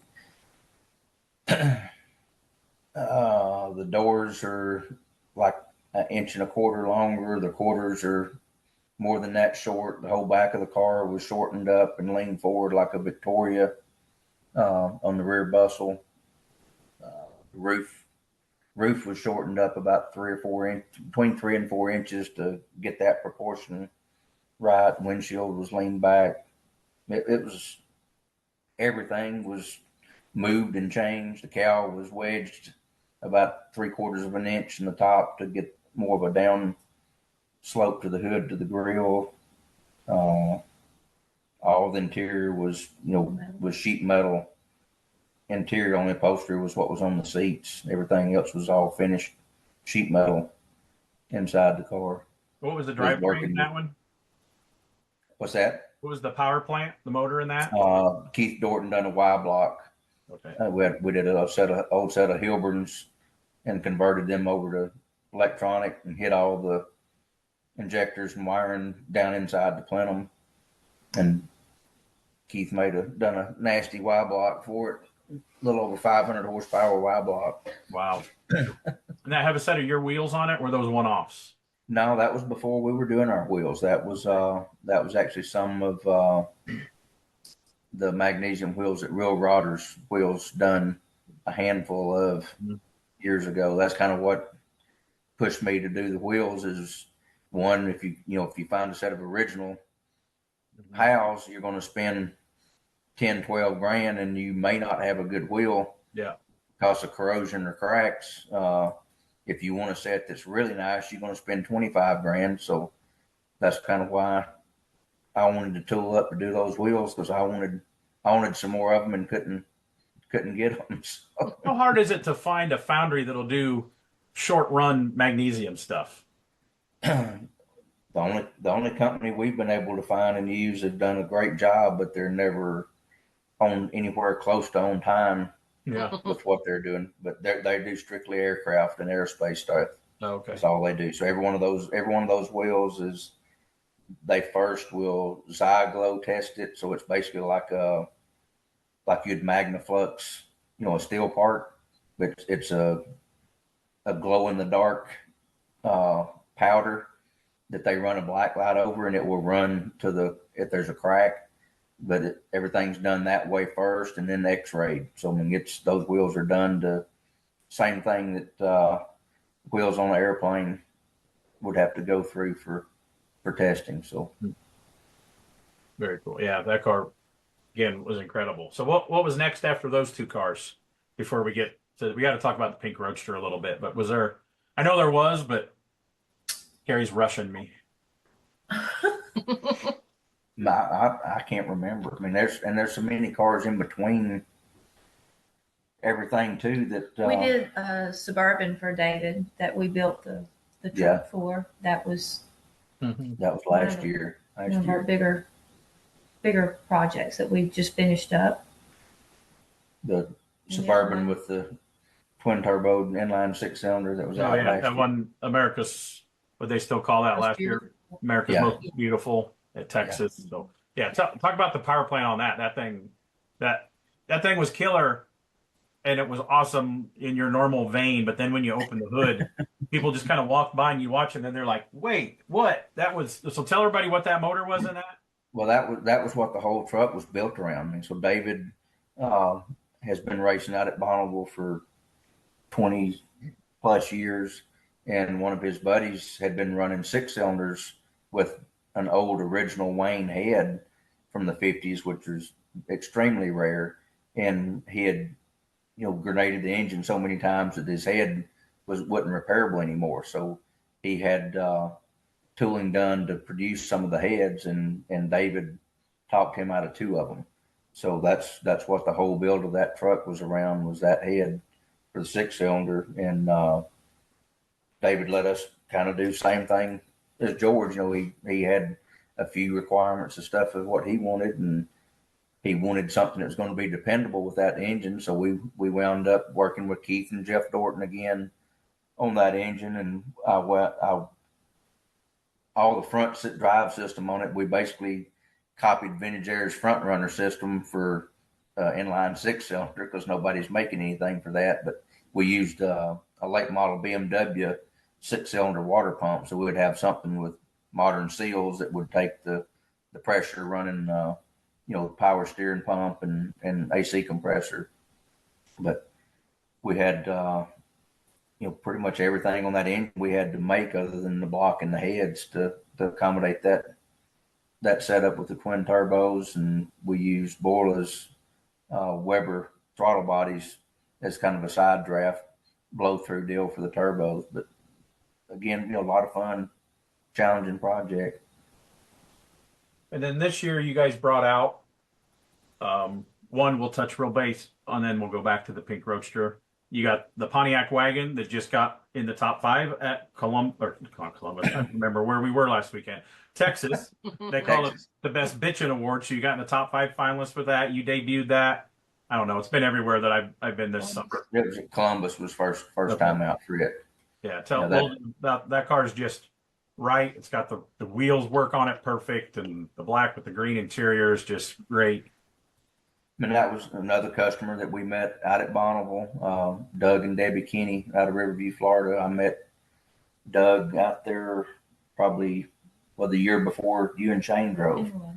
So in 2011, Paul and I went out to try and decide 100% how we were going to build the Studebaker.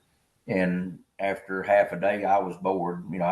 I couldn't stand watching anymore. And Keith Dorton hooked me up with Doug Kinney, and I helped Doug the rest of the week with the Roadster he was running, doing something, and kept busy. And Doug and I got to know each other a little bit better from Bonneville, and he kept talking about wanting to build a car, and we finally got to get started on the Pontiac wagon for him and Debbie, maybe 3.5 years ago. So, but cool car. Roadster shop chassis. He wanted to keep a Pontiac engine in it, so Keith and Jeff did a 460 something inch Pontiac engine, made a little over 600 horsepower. So I need to apologize. When you walk and you look at cars, like I'm usually announcing racing, so I have like an hour here and a little bit before and after. Until I interviewed you this weekend, I guess I didn't realize that was a Pontiac motor. I thought it was a prettied up LS. I didn't look at it that close. When you go to Pontiac, I was like, oh man, I feel like an idiot, So, I didn't pay any attention. I don't even remember what you said about the engine when you were doing the interview. No, I was just asking. You told me it was Pontiac motor, and I didn't say anything. It just tripped a little light in my head. So one that was shut off. And the wheels have the Pontiac styled wheels on it. Yeah, like the wheels. Are those somebody's, or did you guys make them? We made those. I wanted them to look just like, as close as I could get to a scaled up version of the original Pontiac 8 lugs. So you don't really have to farm out anything hardly anymore. Go across town, build your radiator. You got the upholstery in house. You got all the CNC stuff, and you can do everything right there in house. It's pretty incredible. That's why you got to have 27. We're still building our own chassis for everything. Early 30s up to the 40s, but anything newer than that, we're going to Roadster shop for chassis. Of course, we're not building any engines or transmissions. I don't want to do any polishing work, but we always wind up having to do. Dude, I hate that. I polished an intake. I polished 2 intakes when I was younger. Nope, I won't. I'll have somebody do my aluminum polishing. unsung job. We always come up with more stuff to keep making, down to the wire finishing something. So we wind up having to polish a lot of stuff because we weren't prepared enough to finish it 6 months prior and get it sent out to be polished. So, okay, so let's talk about, which I'm wearing my GMP special shirt tonight. Let's talk about the Pink 32 that you guys debuted at the Roadster show this year. well, Angie kind of started all that project with Mackenzie and Lori and Murph. Eric. Well, Mackenzie was interested in building a car, but she wanted a pink car, and Alan was like, I just don't know about that. And I'm like, yeah, I think we can do that. We can make this look cool. We just got to get our heads wrapped around it. Mm-hmm. And then originally, we were sitting looking at my bracelet or whatever I had on there in Columbus, and Eric got in touch with Gary Regal, and then I think they all kind of came up with a little bit deeper version, a magenta version, I will say. We all call it the pink car, but it's really not super pink. It's a magenta color, but it totally changes from indoors to outside in the sun. Yes, it absolutely does. It's a candy color, and it's it just changes from like you saw it in Pomona to going outside to Columbus. It all changes. But I've known them for a very long time, and I've known Mackenzie ever since she was a baby, and so I was all about trying to build this car for her. So, but all I could people don't know who Mackenzie is. Was Grease Monkey Princess, and she was this little girl that was doing social media and stuff, and she would go to the street rod shows since she was a little nugget. And because she went to the first Street Rod National, she was in her mama's belly. These are great people. I've got to know them, been visit with them for years. And she had her push car, her pedal cars. They were always pink with black flames, so it was just a given. And I say this in most complimentary way ever. We always thought, and I've worked with Courtney Hanson, so I can still say this is a compliment. We always thought she was going to be the next Courtney Hanson, being the TV host of The Cute Girl and all that stuff, which I think she could still do it. She's in college now. Her mom and dad, Mackenzie was 19 when this car was done, so she didn't write the checks for them, but she picked you guys. And Mackenzie used to hang around your booth so much that people used to think Mackenzie was your kids, your Yep. daughter. And Angie was like, yeah, and I would absolutely take her on as a daughter. Yeah. I'm still Mama Angie. So that car got built. How many years did that take? Right at 2 years, I guess. I think so. From beginning talks to done. But all I could see when they were first talking about it was a Pepto-Bismol pink, and they were talking about white walls and a white top and then throwing flames on it, and I'm like, this just don't sound good. And whenever Murph showed me the rent, and Gary, after talking to Gary Regal, he kind of had the same outlook in the beginning, when Murph was telling him what he wanted to see, but whenever he showed me the renderings, and we had one with the black steel wheels, no hubcaps, no beauty rings, that changed my whole opinion on the car. Going to the hot pink magenta and no white walls, a black top, all the black kind of hot rodded the car up. It made it look like a hot rod, where if we would have had, cream wheels and a cream top and this other stuff, it wouldn't have had that attitude that it's got to me. It needed that it's pink, but it's still got an attitude. So you debuted it at the Roadster show. It didn't win AMBR. What? Flamed Tub, right? Yes. The Brizio built car. But again, in my mind, you basically got second place because you got all those other awards. If people don't know, if you're going for AMBR, Sloniker, Custom d'Elegance at those indoor shows, they stand you all up there, all the dozen that are up for it. And if they call you best engineered, best paint, best engine, any whatever, you don't win the big award. And when they first started calling, we've been in that position at the custom show before. The customers said, "Well, we didn't win the big one, but you won a bunch of other of the awards out of the AMBR competition, though." So, in my mind, I told Mackenzie, "Well, you got second." Yeah, but that goes back to like Ricky Bobby. You're the first loser. You're the first loser. No, the technical word. Get it right, Alan. If you're not first, you're last. Yeah, you're not first, you're last. Just it was on in the hotel. I went to bed at like 8:30 the other night in Texas, and it was on. So I just have those movie quotes. The poor people at the autocross this weekend had to listen to Ricky Bobby quotes all day on Saturday. I apologize to them. So, yeah. So then that car got top 5 street rod at Columbus for good guys. And then the big deal at the Triple Crown of Rodding used to be the Shades of the Past. It just won Street Rod of the Year. So that was absolutely amazing.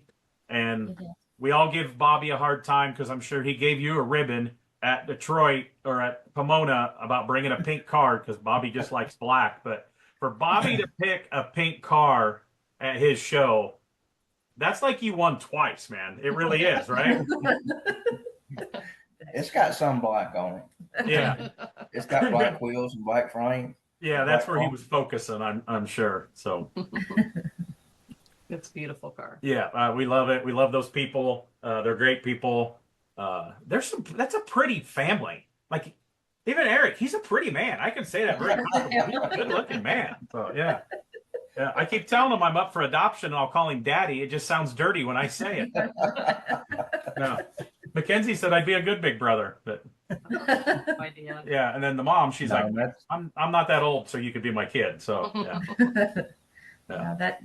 That was a fun project, and it's a project that I think a lot of younger, it doesn't matter if girls or boys, were attached to, especially at Pomona. You could tell, and that was inspiring because that's pretty much what the family wanted to do. Is if we all, you two, if we all don't keep these younger kids involved in this, it's not going to keep growing. So, you got to be inspiring, and that was an inspiring tool for them to be able to use at these shows. Yeah, I see so many little kids at that show walking around with the little hero cards.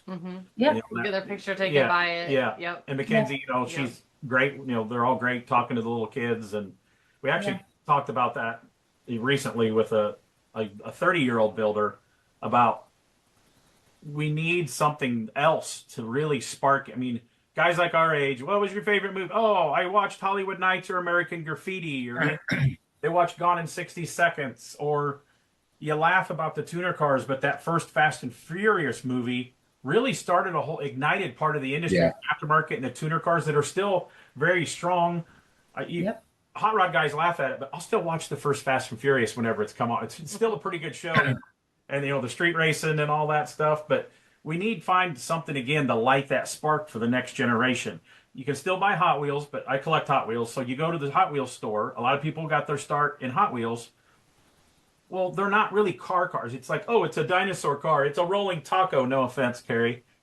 Or model cars. Now our Walmart has model cars out because they put them out for Christmas season. They're not there year round, and we don't have that of, there's not as many magazines on the news. We don't have any hot rod magazines.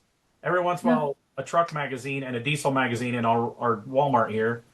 And we need something to get that next generation sparked. To me, that's always been, if somebody's into cars, they just need to get exposed to different stuff, and they're gonna grow, as they get older and can afford different things, and their interests change. They're gonna see different cars that they like. But if you don't never get a kid into cars at all, they're not going to be they're not going to be into mini trucks. They're not going to be into OBS trucks. They're not going to be into hot rods. They're not going to be into anything. But getting kids involved with cars and letting them participate. I mean, that was a discussion I had probably about 4 years before NSRA opened the years up. Vernon had been talking to me, whenever he would come to the shop and just bending my ear on opening the years up. Well, his partner didn't want to open the years up. And Vernon wanted me to talk to all of them one year when we was in Knoxville. And and I'm telling them, what I started out, with a Volkswagen. I would have went to an NSRA event with a Volkswagen if they would have let me in, Mm-hmm. but they wouldn't. I never went to an NSRA event until I had a pre-48 car Mm-hmm.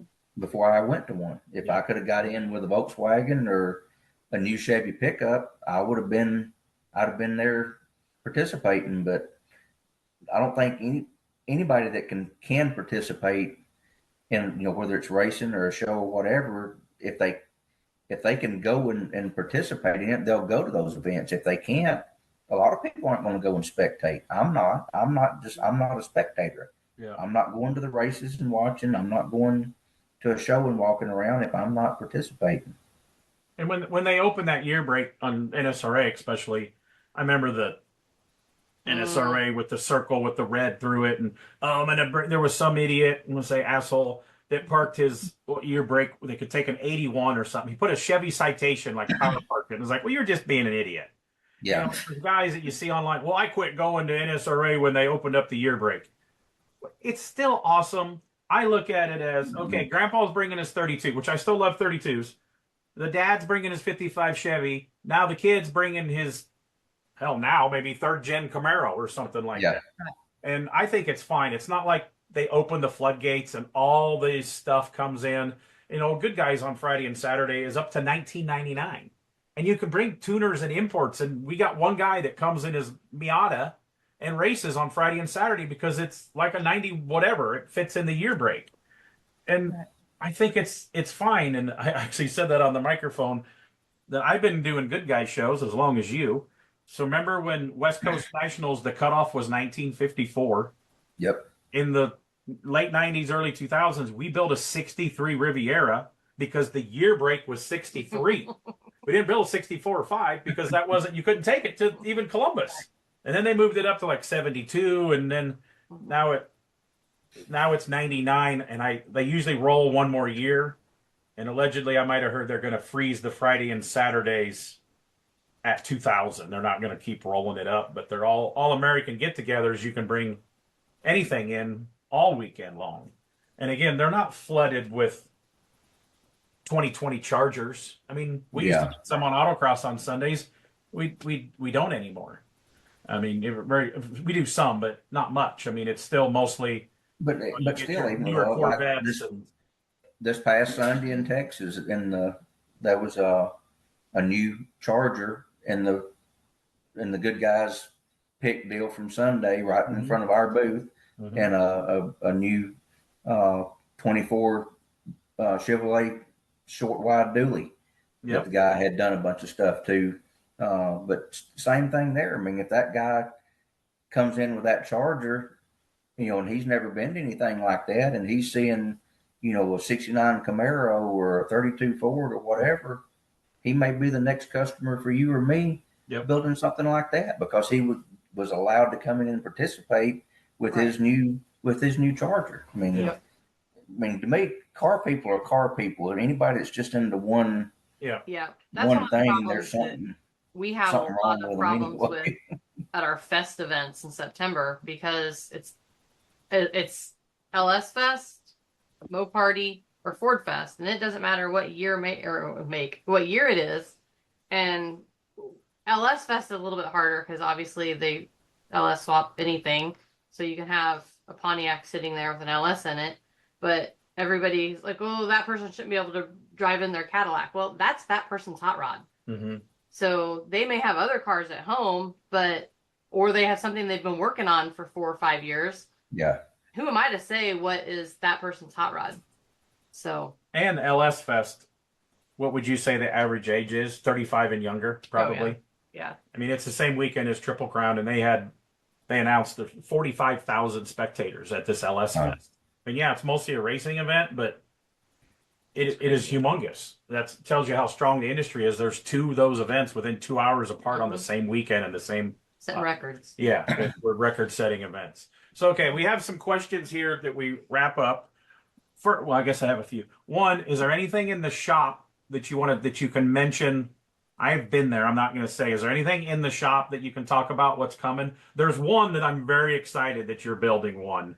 I got pretty geeked out. I'm not going to say it because you like to keep stuff secrets. As what do we have coming on out of the Johnson's Hot Rod Shop that we can talk about?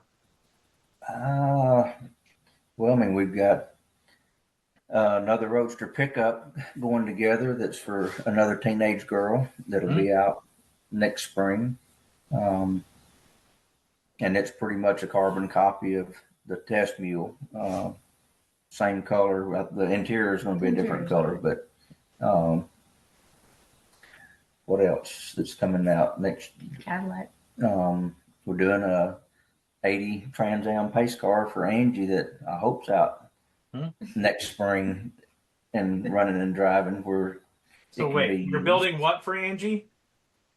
80 Trans Am pace car.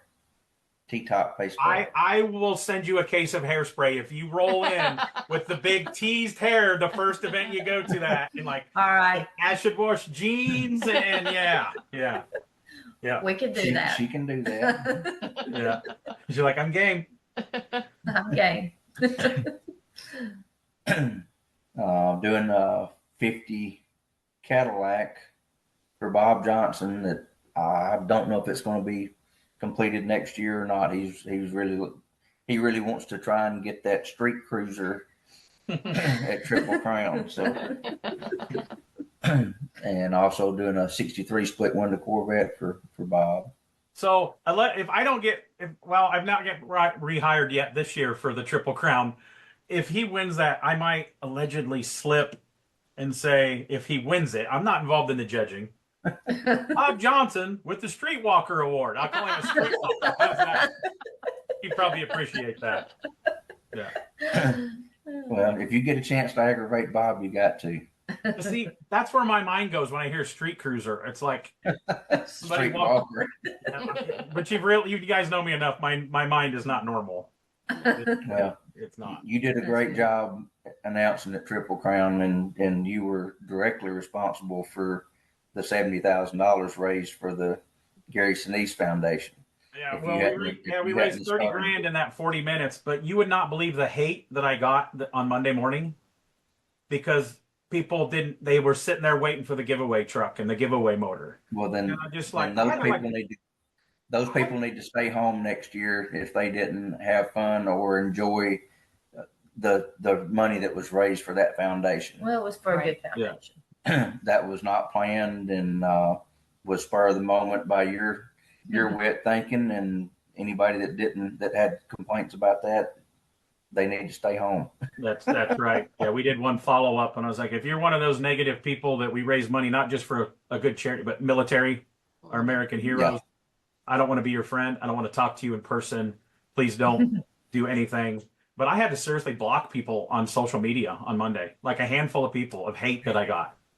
And it's just like, I don't know why, but I think we're finally bringing Alan out of his shell because he put chrome pants and a gold jacket on stage. Yeah, and I'm in my underwear on stage in front of everybody. Yeah, I was he a tidy whities man? I didn't. Oh, I had matching underwear on. My underwear matched my shorts. I had underwear on. And Bobby had underwear on. I was standing in the wrong area. I was behind Bobby when somebody depantsed him and he grabbed his underwear. I know what Bobby's left butt cheek looks like now from the angle that I had. The crowd couldn't see it. But as we're talking about this, Gary Case exited the stage really quick when that was going on. Yeah. He goes, and his wife's hollering at him to get off the stage. He goes, I got to get off the stage. I'm commando. He was laughing. His wife, oh my God. It takes a special group. We do that on her Cars and Cones Autocross Charity Week with these shenanigans and these auctions to raise money for charity. And it takes special people. And all those people were there were fun-loving people. I knew that Noah was game for whatever we wanted to do, and then you got Kindig and you got Foose and you guys and the Murphys and just other people just kept bringing money up, and JSK brought $1,000 and the Born Vintage guys from California brought up 500, and it all started because Eric, the dad of the pink car, I thought we'd sell some pants for $500 and move on. Maybe $1,000. He gets it to 3,500, and then what you said that you'd give 1,000 if Bobby put the outfit on, and then Dave Kindig comes on and says, "I'll match the 3,500 if Alan puts it." Then it went off the rails from then. But, yeah, we raised $30,000 in 40 minutes, and yeah, it was amazing. It was a good time. I talked to both Bobby and Gary afterwards that next week, and they were just tickled beyond how much money they raised for the charities. So the Brian Brennan, he was up there on stage with us, and the podcast we've put out the last 2 weeks, we talked about how much they raised, like $70,000 total for the Gary Sinise Foundation and the ride-alongs and the auctions and the 50-50. And then with the pinstripe auction, they did a children's charity and raised like $64,000 for the children's charity. I mean, what an amazing group of people. We don't need to keep dwelling on that, but attend the Triple Crown next year. I may or may not be on stage, but I will probably be there. So, I haven't got hired again yet. So we got sidetracked again. One, we asked people, what car would you like to build, either one of you guys or together? Is there one car? Hey, I'd really like a stab at, you're building her Trans Am. Would you like to build a whatever? You didn't mention the car that I'm really happy you're building, so I'm not going to mention it, but there's one I'm very excited that's coming out of your shop. I can't wait to see how you guys finish that. Never really seen you guys do one of those. But is there something that you would like to see for yourself or find a customer for? You don't have to say the details. You can just say, "Oh, I want to build another 32 whatever," or whatever. There's a ton of stuff that I'd like to build. Your list. There is a lot of things. I mean, being a car person, it does you. Yep. Well, I'm not just a 32 person, right? So there's all kinds of stuff. The one thing that I guess, I mean, I don't know if you've ever been to Pebble Beach. I've always enjoyed going to Pebble Beach. We have not been there. We've never had a chance to do anything there before. I enjoy that. Again, I'm going to go back been as a spectator there. Just spectator. I've only been a spectator there. We've never done anything for that. We know Alan don't like to be spectators at nothing. Oh, I know. But then I go back to the whole European thing that I discussed earlier on. I'm a BMW girl, and I like the older 60s era The type stuff. late 60s, early 70s BMW 3.0 CSI. I mean, those cars I'd like to do one of those as a hot rod version. Do you know what BMW stands for? Timothy. What? Big Mexican wiener. Okay. So I don't know. I don't know what you want to do. There's a lot of things that I would like to One see. of the late 60s, early 70s BMWs I'd like to do. I mean, that'd be like a 69 Camaro from Germany. I mean, just do a hot rodded version of one of those. I mean, I'd still like to do a Porsche somewhere in the 60s, early 70s. I mean, that car Jesse had out last year was really bitching. I mean, I think Jesse alleged me might be building a BMW. I don't know. I think he's doing a slightly newer one, isn't it? Yeah. And then we asked people, because Alan seems to work a lot. Does he ever take a night off? Do you ever have a movie night? Do you have a date night still? Like, we're hardly together half the year. Very rarely. No, we work a lot. Yeah. We usually ask people, what would you like to? It doesn't have to be car related, even though I think Rob Ida picked, I want to ship my Porsche and go skiing in the Swiss Alps or something. A trip, it doesn't have to be attached to any car. It's like, I've always wanted to go to Australia. I've always wanted to go whatever. Like, we talked to Dave Shutton. He travels everywhere. He goes to a different country every year, and usually by himself, and just tries to go with the flow. And he goes, it's the most incredible, freeing experience you can have. Huh. I mean, like, we've always wanted, but it's car related. We've always wanted to go to the Moon Eye show in Japan, but that's still car related. Is there any trip that you guys, or you're just shop people and going to the car show people? It's like, she's like, I didn't know I could have this choice in my life. Like Alan as a vacationer. Well, I mean, what's that? I don't see you as a vacationer. I'm good for about 3 or 4 days. Not very good. I mean, we went to the beach in Orange. it's easier for us to see, yeah, we can take off like tonight. If tomorrow is nothing, big to do, then yeah, we could take off tonight and drive to the beach for the weekend or something like that, easier than planning. I mean, just like this year, I mean, I've been gone so much doing the different events. I mean, I don't really want to go anywhere. I mean, Yeah. I'd rather be here and at home than I had to go somewhere. But We just want to stay home with our cats. Mm-hmm. That's what sounds good to I was us. going to say, where would you go if you two wanted to go on a vacation? Where would you go? We talk, she loves going to the beach. Like we went to Orange Beach a couple years ago, and I saved like 4 months worth of car magazines. She goes to the sun, I go to the shade. She was out in the water, and everybody screamed at her because there's a shark swimming around her, a baby shark swimming around her. I have 9 lives. I've always wanted to go someplace like we almost went one year for BMX World Championships. I'd like to go to Australia. Mhm. We've never done Hawaii. We've done all the Caribbean. We got hooked up with the charity cruise group through O'Reilly's and O'Reilly Auto Parts, and for like 5 years, we helped host with Von Hot Rod a charity Caribbean cruise, and went to different cruises. But we kind of had to work and run the silent auction and do seminars. But we got a free trip out of it. So we've done like islands down there, which is incredible. I think it'd always be cool to go to like London or Ireland or something you could almost kind of understand the language, you know. If we go to Japan someday, we want to go with Dave Shutton because he can be our tour guide because he's been over there so much. So will we ever do it? I don't know, but we've talked about going over to England and but going during the Goodwood Festival and seeing that. Yeah.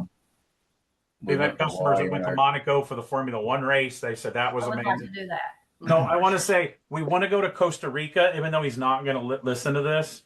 Our good friend, we're really good friends with Zane and Stephanie Cullen at Katati Speed Shop, and we're friends with one of his big customers. He has a vacation home in Costa Rica. He says all you got to do is get there. You can have the place for a week. And Zane and Steph will not remember to renew or to get. They've never got a passport. So we're ready. We got our passports. So his customer said we can go without Zane, but I think that would be awkward to go to his customer's vacation. But if Zane's mad at that point, I'm in Costa Rica. I don't really care. I would like to go back to Hawaii, but that would take longer than a week. We did that for our 10th anniversary, and that was the first vacation since the honeymoon. Was it 10 years? So where'd you go on your honeymoon? We went to Orange Beach, Gulf Shores, and Destin. We went to Disney World. Imagine that, huh? It was Tim's first time ever flying, and he forgot to duck. That was still when you walked out and then went up the steps to get on the plane, and he forgot to duck to get on the plane and almost knocked himself out. Big red mark across my forehead all the way to Florida. Yeah, it was great. Yeah. Yeah. So, anything else? What was this note? So we did a podcast the other night, and we were told that we could say something. You probably know, but we had Brian Brennan on last 2 weeks, 2 parts, and the December issue of Modern Rotting, the Pink Roadster, is on the cover. Oh, cool. Didn't know I mean, that. you knew you were getting shot because you won the Triple Crown stuff, but he goes, you can let them know. Mm-hmm. So congratulations on that. So when Mackenzie's listening to this, she'll be like, I know, yeah. he said we could leak it. So the December issue, I don't know, will that be out for, that could almost be the SEMA issue that they might be handing out. December issue. I think we just got the newest one Maybe. this last couple of days. So. Yeah, I got Yesterday. one with the Impala on it. Yeah. So Yeah. Pretty cool. yeah, so that's what that note was. Yeah. So anything else you would like to thank? Because Tim has gone over. Yeah, well, we knew. I mean, we didn't touch on all the cars from you guys. An absolutely amazing career. What is a show? What is a show you guys want to go to that you've never gone to? Little Pebble Beach. They want to. Well, other than Pebble Beach, like. Well, we've been to Pebble Beach, but we've never competed there. A show. Any shows? I have a car I'm building for myself that might fit in. Like Rob Ida is going to try to help me get it into a couple like the Concours events, maybe like a display type of thing, because it's like a weird concept car thing. I'd like to do some of that stuff, even though I kind of look like I'm just there to mow the yard. But you know, I could wear long sleeves or something. But yeah, is there any other? Because we catch ourselves like what I feel like sometimes in a rut or in a routine, and sometimes it's like we need to break out. The car world is big. It's small, but it's big. So is there Do any something shows different. that you guys have been thinking about or? Like I just went to We've the never- Alabama show in Talladega this spring. They I hired didn't me to ask do, you. I asked them. and it was incredible. It was mostly trucks, but I grew up around a lot of those truck guys. Like, Yeah. he's like, "How's the event?" And I go, "I hugged a lot of dudes I ain't hugged in a while." So seen a lot of old friends, and that was a really neat, slightly different event than the same kind of good guys in NSRA show. We've never done Back to the 50s. I've always heard that's a really good show. Don't know Yeah. anything. I haven't. She's We done that. did Triple Crown this year. Not Triple Crown, but Tri 5. We did the Tri 5 show. That was different for us, but And that was a different arena for all of us. And I think it was a very good show. That was I enjoy it. Of course, most of these shows I get hired to work, but I grew up on Tri 5. So did you guys Yeah. think you did okay with the radiators and stuff at the Tri 5 show? I have no idea. I mean, it'll take a while to know Yeah. what good came of that, but we talked to a lot of people up there that weekend. So, I mean, we've enjoyed the cruises. I mean, that's kind of the whole reason behind the Trans Am for Angie. The road trips that we've done, we've enjoyed that probably as much or more than anything that we've done. And Angie's even talked about trying to organize something like that and inviting people. But to me, I'd like to do it where it's not a show that we're going to because we've got to work when we get there and we got to be there at a certain time. And I'd rather it just be a drive of we're going and we're family vacation. We're going and sightseeing, that type of stuff, and not go to shops, not go to anything car related. Just do like a Route 66 drive across the country on Route 66. Yeah. do the Chevy Chase family vacation and just do all the sightseeing stuff. I mean, tonight we're going to go see the biggest ball of mud. Tomorrow, the biggest ball of spring. Largest ketchup bottle. Exactly. I love all that Americana stuff. Yeah. Yep. Stay in the Wigwam Hotel. I've always wanted to do that. I've always wanted to stay in the teepees. Yeah. Yeah. we got to stay in the when we drove the Roadsters out to the 50th Father's Day deal, we stayed at El Ranchero in New I Mexico. thought you were talking about the Blue Swallow. Yeah, and then the last trip that we did, we got to stay at the Blue Swallow in Tucumcari, and that was pretty cool. That was built in the 20s and had the garages to pull into, all the neon. We went to I'm a architect nerd, so we went to Palm Springs for a couple of days. Of course, it was record rains and snowed up on the mountain, and took architect tours. And we stayed in the Orbit Inn. That everything wasn't newer, even in the little kitchenettes, even the silverware, nothing newer than 1957. The record albums, the bed sheets, everything, and I really enjoyed that. I'm a nerd on mid-century house stuff. So That's cool stuff. Yeah. So, okay, you usually ask people, you want to thank your wife, thank your husband, you want to thank each other? No? Nope. I have to thank Angie because we wouldn't be where we're at if she hadn't have been here all these years doing what we're doing. She puts the gas on sometimes for me and puts the brakes on sometimes. I have to thank first all of our customers. This would not be possible if we didn't have all the great customers, which are really good friends of ours, and all of our team. I mean, the shop wouldn't be here. We wouldn't be able to do anything to the level that we've been able to do if it wasn't for them, along with the team. So that's I think where I feel we should give our thanks to. No, we've been very fortunate to be able to do this for 31 years and be able to do it for the customers that we have and everybody in the shop that's part of what happens every day to make this stuff look good.